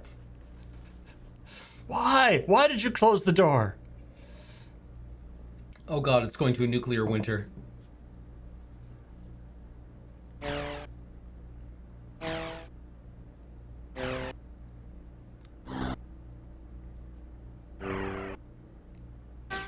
Oh no, we do have an alien. Ooh. Oh yeah, there she is. And she's gone. She's gotten into the world. I guess she's gonna go lay eggs in someone. Yeah. That's a very like The Life of Brian. Yeah. The thing where he like jumps off and then goes into a thing huge, all these aliens and all this stuff is happening, that he lands like right where he was. It's just like what was the point of that? Falls off it was a way to get him from the top of the tower without killing him, right? But it's just like, it's such a goofy thing where it's just like nothing actually has changed. There was just like this big chunk of alien stuff. I loved that. Yeah. Like that made me so happy in Life of Brian, where that was like, I think I imagined as a teenager when I was watching that, the point of that sequence was that was him falling off the tower and being rescued by aliens and then having the aliens crash at the bottom of the tower was at least as plausible as the rest of the Christ myth, right? Because I was a very smart teenager, you understand. That's the equivalent of one of my favorite bits in was it Emperor's New Groove? There's the part where the Yzma as the cat like falls off a thing, and then it just cuts to the bottom of the of the tower, and there's this guy being like, well, somebody ordered all these trampolines. He's like, I'm telling you, man, they're not supposed to be here. He's like, well, what am I gonna do now? It's just like such a great, like, blatant, like, why is there a trampoline here? Well, because we needed one. Otherwise, because the person's falling off the thing. But what a great conversation to come into. Yeah. Oh, right, we're back here. And then there's here, this is a safe, I guess, in the... But now it's just like a and crawl now it's just space. a little doorway, yeah.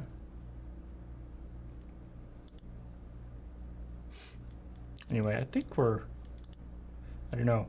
Yeah, I don't know. I don't know how... I don't know how... I don't think we need to run the full 3 hours, necessarily, if we're done talking about... So you're going to pay for these trampolines. That was also in, was it Doom? Not 2016, but like the Doom, Doom 4. Film? No, Doom like 4, I think it was, or whatever. The one that was before 2016. Doom 3, because Doom 2 were both 90s, and then there was like right, Doom 3. Doom 3 yeah. was early 90s. There's a thing where it was like where you just like come across the first time you come across the chainsaw. Right before there's like a terminal that you go into and look at, and it's just a letter from like the shipping guy being like, why do I have all these chainsaws? We asked for jackhammers. There's no trees on Mars. Yeah. Why did you send us all these chainsaws? No, it's in Doom 2016. It's like this is a tactical, weaponized chainsaw or something. Right. But yeah, in Doom 3, it's just a chainsaw.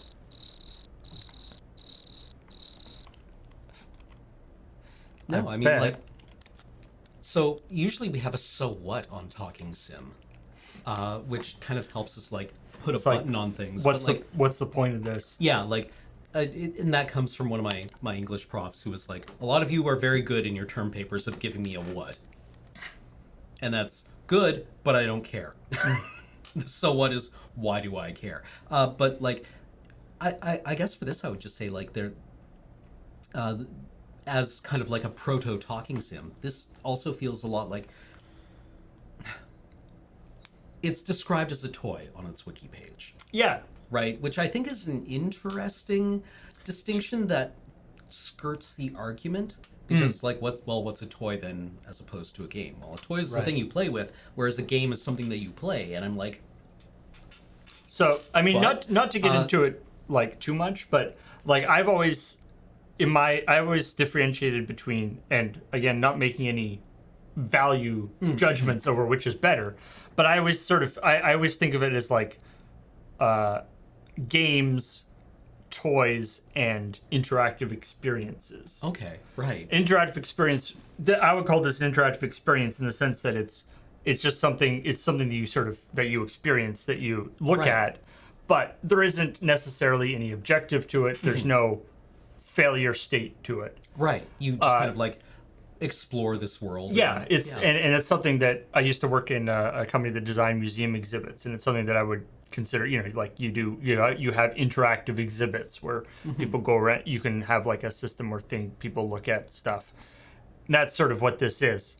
And then like a toy is what I would consider like early Minecraft, right? Like before Minecraft had a like the sort of Ender story, Dragon and, but like a toy in the sense of like Lego, right? Where it's just basically here's a bunch of stuff. Yeah, you could break a block, pick up the block, move. But there's no intrinsic objective.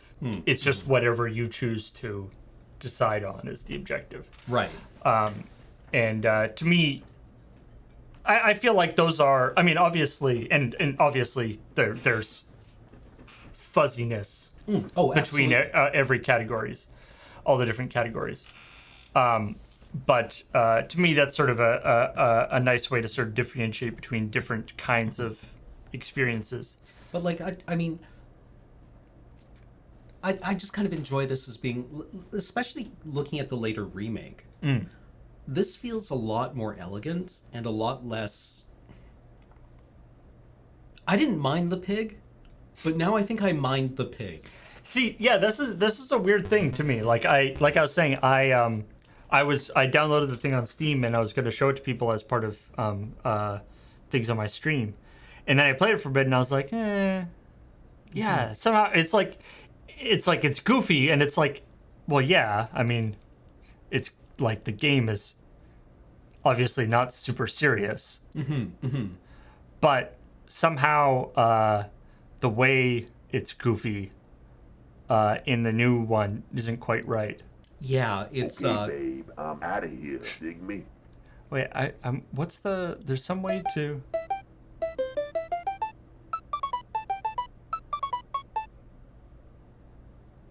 There's some like it way has a different feeling of a kid's game. Yeah. The remake where it has Okay, like, babe, okay, I'm now outta we here. have a rapping pig. Yeah, very sort of the sort of Shrek. Yeah, DreamWorks style thing. There's a way. I'm trying to remember how to get. How do I get the dragon to come down? The dragon to come down. Oh yeah.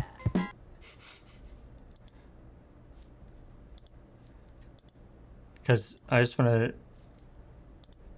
Like I had a friend who showed me an animated film of the Titanic she was given when she was a kid, and it had a sequence with a rapping dog. Uh-oh. And then the whales came and saved everyone.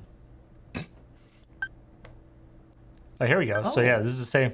Again, weirdly more high tech than the like the other one. He had like old fashioned TV. But this is very contemporaneous. I'm assuming like this feels like a late '80s remote control. Can I close it? What's up here?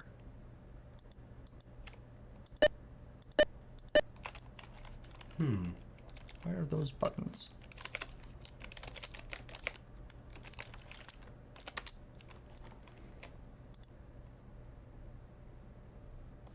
Dummy. Huh. Weird. Just weird extra buttons. I wonder if that's kind of like the equivalent of if you go out of like my example is Destiny 2 because this is the one that Graham also likes, where if you go out of bounds in that game, you can sometimes find objects that the level designers were like, I think a chair would look good here, and they import a chair. And then they're like, no, and they just like yeet it out of the level. Yeah. And put it behind a wall where you can't see it, but it's still there. I wonder if that's something similar, where they're like, we have a button here. Deleting it is way too much work. I'll just blank it out. Yeah, is there some sort of secret way to make the dragon come down? Okay, babe. Because I know that they're. I remember distinctly that the dragon and like that thing about him like have a biscuit baby, and then him burning the biscuit thing. That's definitely in this, but I don't know how to get it. And now I'm kind of curious.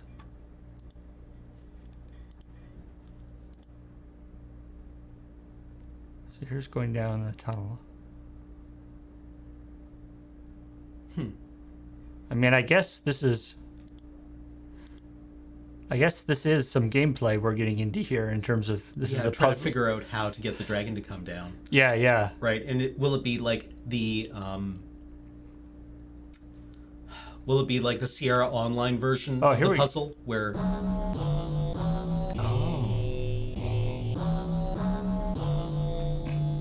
Little Right, like the if this were a King's Quest game, you would have to like rub the mayonnaise on the gate, and that would make the dragon appear on a different screen. Right.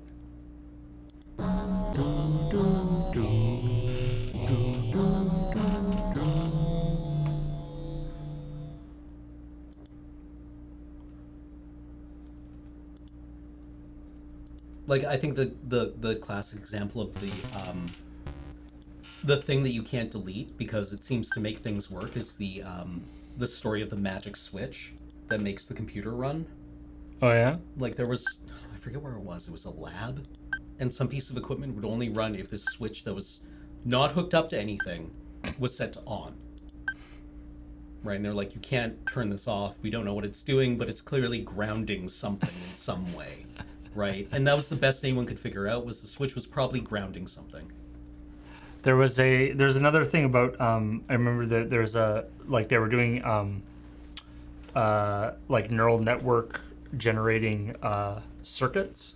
So or AI generating circuits through sort of artificial sort of evolutionary stuff, right? Right. So where it was like a circuit that does a specific thing, and then iterating millions and billions of times to see how few components, how small they can make the circuit, and while still accomplishing the goal. And the circuit that they ended up with had two parts that were completely like it had the circuit, and then on the circuit board there was a trace that wasn't connected to anything. But if you took that trace off, it stopped working. Like it was actually somehow using like the magnetic field that was generated when electricity went through that trace to do something else on the board, and they and somehow it worked. I loved I ran a Call of Cthulhu game on Dice Friends called Music of the Spheres, and one of the ideas in that game, or one of the ideas that seeded that game, was this story. I forget who wrote it, but it was basically just like a couple of tweets long about like how one day our basically that idea, right, that if you have machines developing things and iterating on design for us, then one day, like if they're designing a flange for you, what happens the day where you don't recognize it as the flange anymore, but it still works, right? Because the machine is like seeing the universe unfiltered in a way that you have all these filters. So what happens when it still works even though it's not recognizable to you anymore?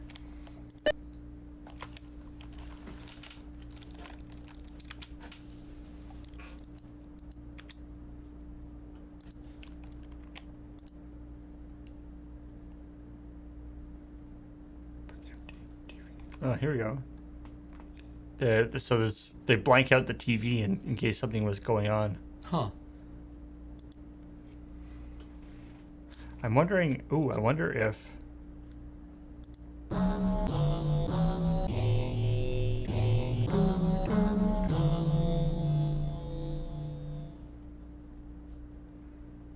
If I ever wind up in some weird subterranean fantasy world, I'll have to remember that I am now Mr. Human.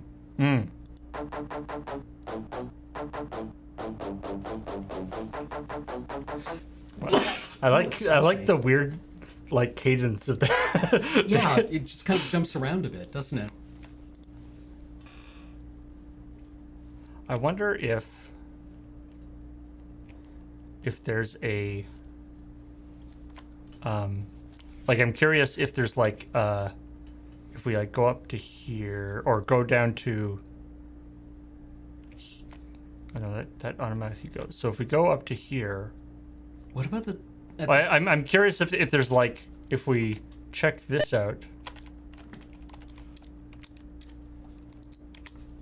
if there's like a condition. like a conditional. Yeah, here we go.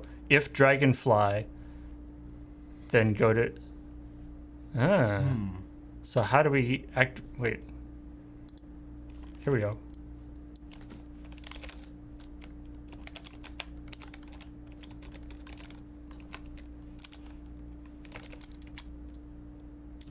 Aw.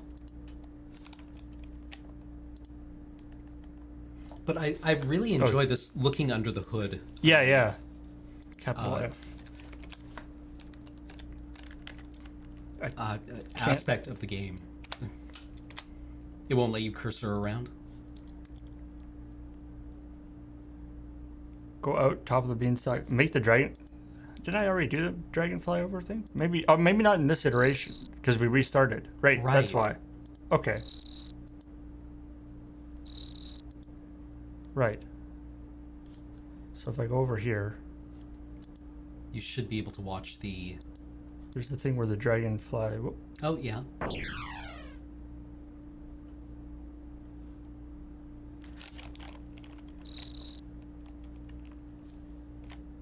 The moon? Thank you. I guess it is for children, isn't it?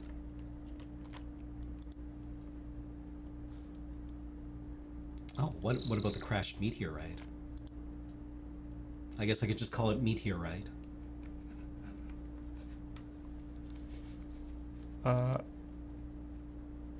If we just go down the beanstalk and then go back up, does he show up? I'm more just kind of curious now, but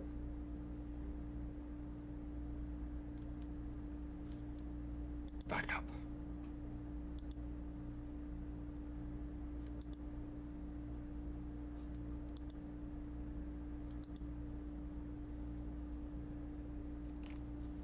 If you just click on the tower. Oh, there he is. Okay. Ooh.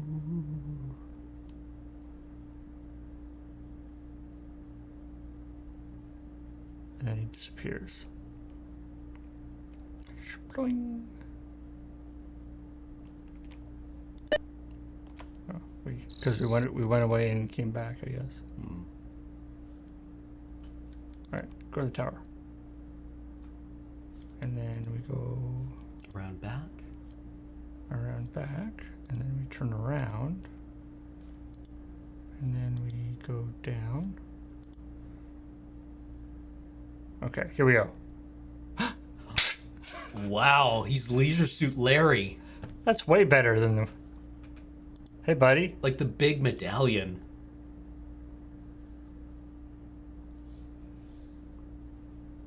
Hey, baby, welcome to my cool pad. Make yourself comfortable. Have a biscuit, baby. I don't. That's I like don't think it's like dragons should have hair, let alone chest hair. That's true. Chest. I like he has chest hair just so he can Have his shirt open? Have his shirt open with chest hair. All right, you're cool. Let me warm it up for you, dude. I still always think of the, and I don't believe that I have to use this specification, the second Hobbit movie, where I walked away thinking like, wow, these broke-ass dwarves suck, Baby, what a shame. right? They're too poor to even drown a dragon in liquid gold. Nobody tell anyone else these dwarves are too poor to afford enough gold to drown a dragon.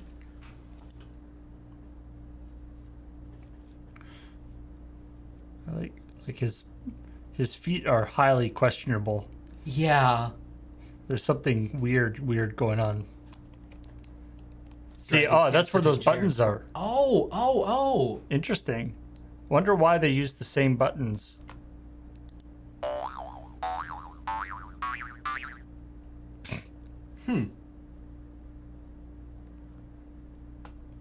Yeah, he doesn't have any arms. Technically then he is a wyvern. Ah.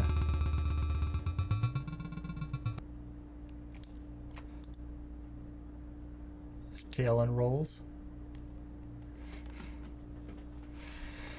Yeah, I guess they might have been they might have had like there's like a like either copied the scene or I think there's a way that HyperCard could do like backgrounds. Mm.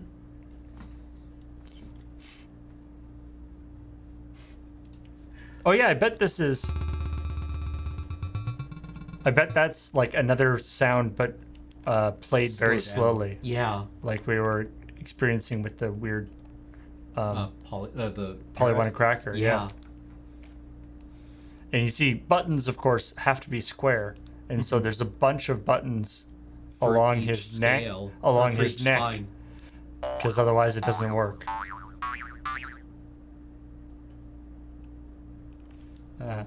Anyway, so yeah. All right. Sorry, I got distracted trying to get the No, dragon no, no. going, but we were, the idea of sort of, so what? But Well, I mean, like, I guess this also kind of breaks open very early on for a lot of people the idea that games are kind of like black boxes. Yeah. Right? That you play a game and you experience what the game is doing, and then you're done with it. Right. But when it's in HyperCard, right, it must have invited this other kind of secondary mode of play where you can just crack it open and see what's going on. And I mean, I don't know, like, and what was neat is certainly at least in my area, like the Mac lab was a pretty common. Like I think most schools had like that was sort of because Apple had a various things going on that made them really attractive to schools at that time. Right.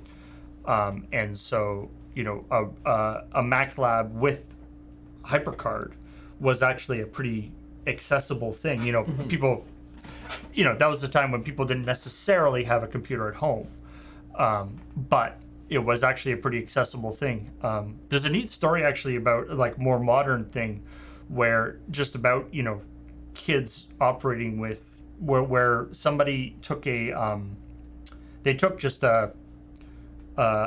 some relatively low end, might have been like a Raspberry Pi or something, right? But just basically like set it up in their store with the monitor at the window of the store, and then like a sort of industrial or sort of a ruggedized keyboard outside the store. Okay. So the idea being that people on the street could operate it, but you couldn't access the actual computer. Like you could look at the screen and stuff, but you couldn't. But you could still operate it. And it was in this really poor area, and didn't do anything. Just like put it out there, and it was just like running Linux or something. And kids and other people would come by and started messing with it and like learning learning things and programming with it and messing around all sorts of interesting things with it, without any kind of there's no instruction, no anything. It was just there. Okay. But just the idea of making that kind of stuff accessible and having access to the tools, right? There's definitely an aspect of here, we don't have to look at the dragon anymore. There's definitely an aspect of sort of, as things get more complicated and more kind of locked down, that it's harder. Yeah, it's lost. That being said, I mean, there's there's always people talk about how video games are so complicated now. Like a video game will have a budget of like $50 million or whatever, and so you don't have the same kind of authorial thing as you do when back in the day of like Atari or whatever, when there was just like one person making the entire game. Right. But there are a billion engines. In fact, you could this game could be very easily made in HTML. Even. Right. Yes. Like you wouldn't even need like a real engine. It would be totally easy to do in JavaScript or whatever. Right. Like it would be no problem whatsoever. So like it's not like a game like this could very easily be done. And I mean that would be interesting because of course JavaScript has the same aspect where you could go in and look at the code. Right. Well, I mean, yeah, you could totally make this in RenP. Yeah. Right. And of course there are specific, and you were talking about Twine, in terms of the sort of visual novel style stuff. And so I think that is kind of a neat aspect of a game like this, where sort of showing that something interesting and entertaining can be created without a lot of without that experience, without a lot of knowledge about even how video games should be. Socratic Method brings up maybe you could make this in PowerPoint. I mean, really, seriously, because, or Google Docs. It's basically just hot points. Yeah. Going to different things. I mean, HyperCard, I think, probably has more in common with something like PowerPoint. I mean, I don't know what kind of sort of. I guess PowerPoint has sort of whatever not Visual Basic, but some sort of Microsoft scripting. Yeah. Capability into it. Yeah. I mean, there's a billion different ways you could do this. Because obviously computers these days are so massively overqualified to do something like this. It's not like you would even need a very efficient engine to do it. No. But I do also love this as a children's game, right? Because inviting that secondary level of play. Yeah. I think it's probably quite. It reminds me a bit of Diamond Age, with the Young Ladies Illustrated. Right. Yeah. Where it was a science fiction story about a post-scarcity society, and the idea of this children's book that would give somebody a generalized education. But you could also pull the book apart a little bit and have this other education that would occur from learning how to disassemble the book. Well, and there's also there's the neat aspect of like where the book would react to the person doing it, and so it's like a long time ago there was a princess in a tower. Why? Well, because her father had put her there. Because Right. Why? Because kept, and so it would actually on the fly come up with answers to the questions that the kid was asking about the story. Yeah, which yeah. is wonderful. Diamond Age is a great game, great show. Also, it's fun to as you're reading it because it makes you feel really smart when you're like, they're it's talking teaching about your programming. They're talking about private key encryption. I see what's happening here. Yeah. With the story about the messengers in the city. Yeah. It is an excellent book. It's a great book aside from the sex cult. Yeah, there's some sex stuff in it that's kind of weird. Also, I have no idea how to parse any of the Chinese politics in it. But it has some interesting ideas that I liked. Yeah. Anyway, should we move on to thanking subs? Yeah, why don't we do that? All right. So thank you to the people who joined us today on Talking Sim, beginning with eBlock, who gave us 359 bits. Love me some Talking Sim, can't play Disco Elysium now without reading it as Lieutenant. Venom for 28 months says Cam and Paul. Now that's value, indeed. Bahamut Wise came back for the 29th month. Thank you. Sano for 23 months says I just dropped down and what the bilingual fuck is happening? Hey, were you here for the French turtle? I guess that's the French turtle, yeah. Panstravaganza came back for the 18th month. Thank you. The Beardzilla for 4 months. Got it out early. Glad to be able to leave my sub message here on one of my favorite streams. Thank you very much. BB Malibu 1981 is a brand new sub. Welcome. Thank you for deciding to support us. Splosion for 38 months by the Hammer of Grabthar. What a subversary. Lord of the Froze came back for the 53rd month. Thank you. A Real Hillwolf has subscribed for 9 months. Says subba wubba dub dub. Aquinas 0 came back for the 24th month. Hey, it's Let's Nope again. Victory is mine. Happy 2 years. Lustiges Peterella. Peturl? For 7 months. Thank you very much. K Small Moon came back for the 5th month. I really should get my clock fixed. I thought I was tuning in early. Well, glad you could join us. This was half an hour earlier than normal, right? Yes. Than normal. Yes. Which, by the way, if you check out the schedule, you'll see that James on 9 o'clock. 9 o'clock was an hour later. This stream is an hour earlier. Yeah, or half an hour earlier. And Nope is unchanged. Nope is unchanged, but then you also see on Thursday, Checkpoint is also at noon. It's an hour earlier as well. And that's just because we wanted to give a little bit more breathing time between streams, so it's not quite, one up against the other, and gives people time to actually get the game installed or setting things up. And if Let's Nope has to come in and install a 30 gig game, right? It should give us a bit more breathing room and help us keep our schedules. And also that will also for Checkpoint specifically, that gives us hopefully we won't be bumping into LRMTG quite so much as we have. All right. Coop Dog 22 or Co-op Dog 22 for 27 months. Rith the Awakener came back for the 5th month. Hey, Paul and Cam, awesome content as usual. Do you have any plans on playing any of the other Myst games, Riven, etc.? We did play Myst on Talking Sim a couple of years ago. We did the entire thing. I've never played Riven, Myst 3, Myst 4. They only did 4 Myst games, right? I think so. There was other stuff. There's Abduction there was came out a few years ago. And there was also Ages Beyond Myst thing. Right, and then there was an MMO, wasn't there? Yeah. Right. That was... There's 5? Oh, they did 5. 5. I should talk to Mia. Our friend Mia is a huge Myst fan, and she also I think she got to interview the Millers Yeah. For a project of hers. I mean, Myst is really neat, and I'm a fan of Riven as well.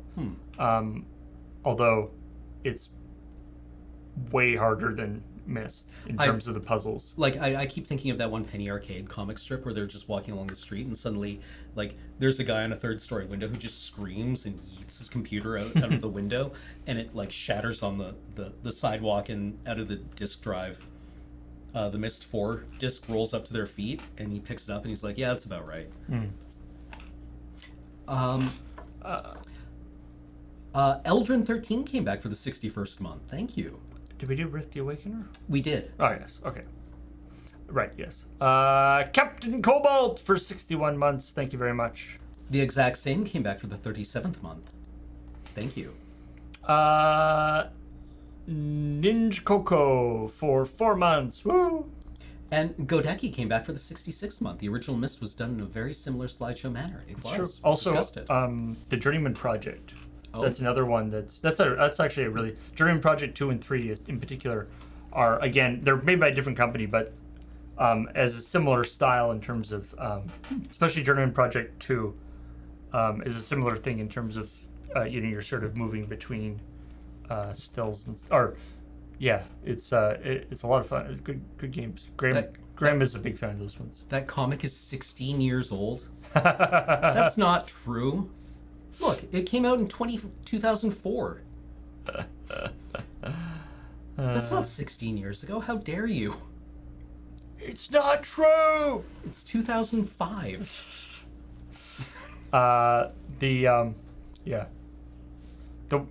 barely 2005.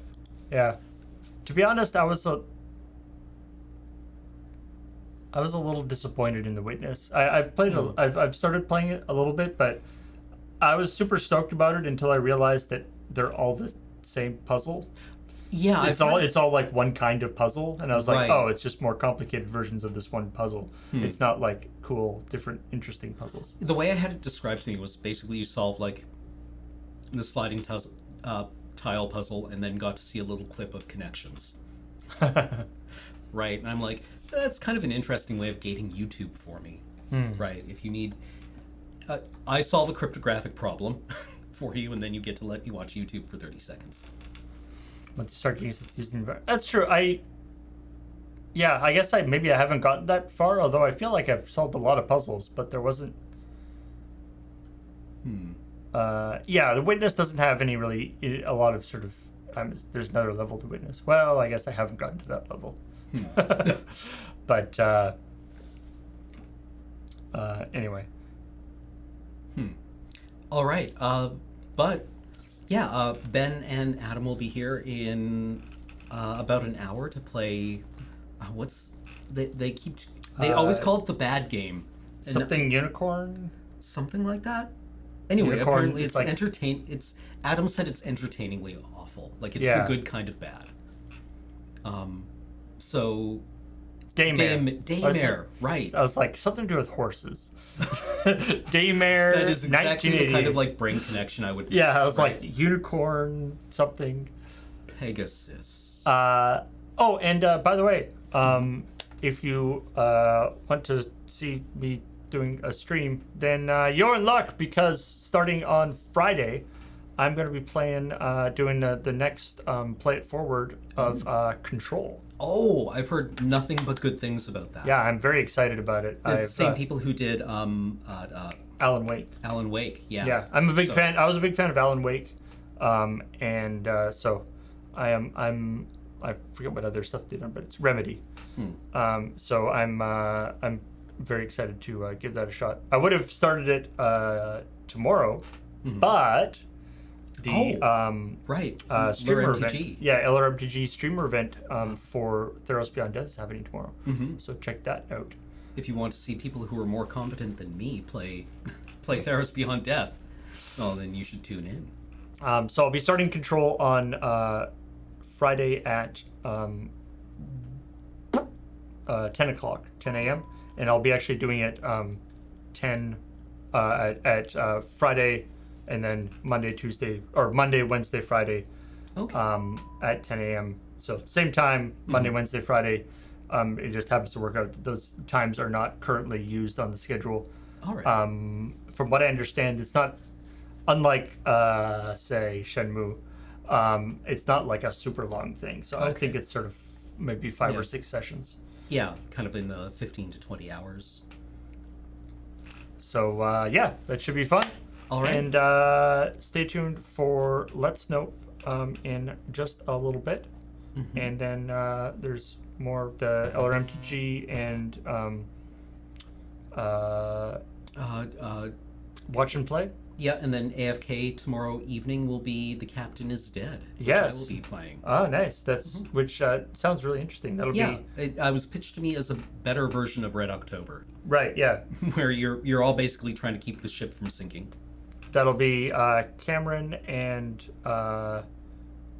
Kathleen and Heather and was Corey on it? No, I don't. I think Corey's out because Corey's out of town. Oh, Corey's out of town, of course. All right. But anyway, we will see all y'all in a little bit. Yeah. Have a good one, everyone. Thank you for joining us.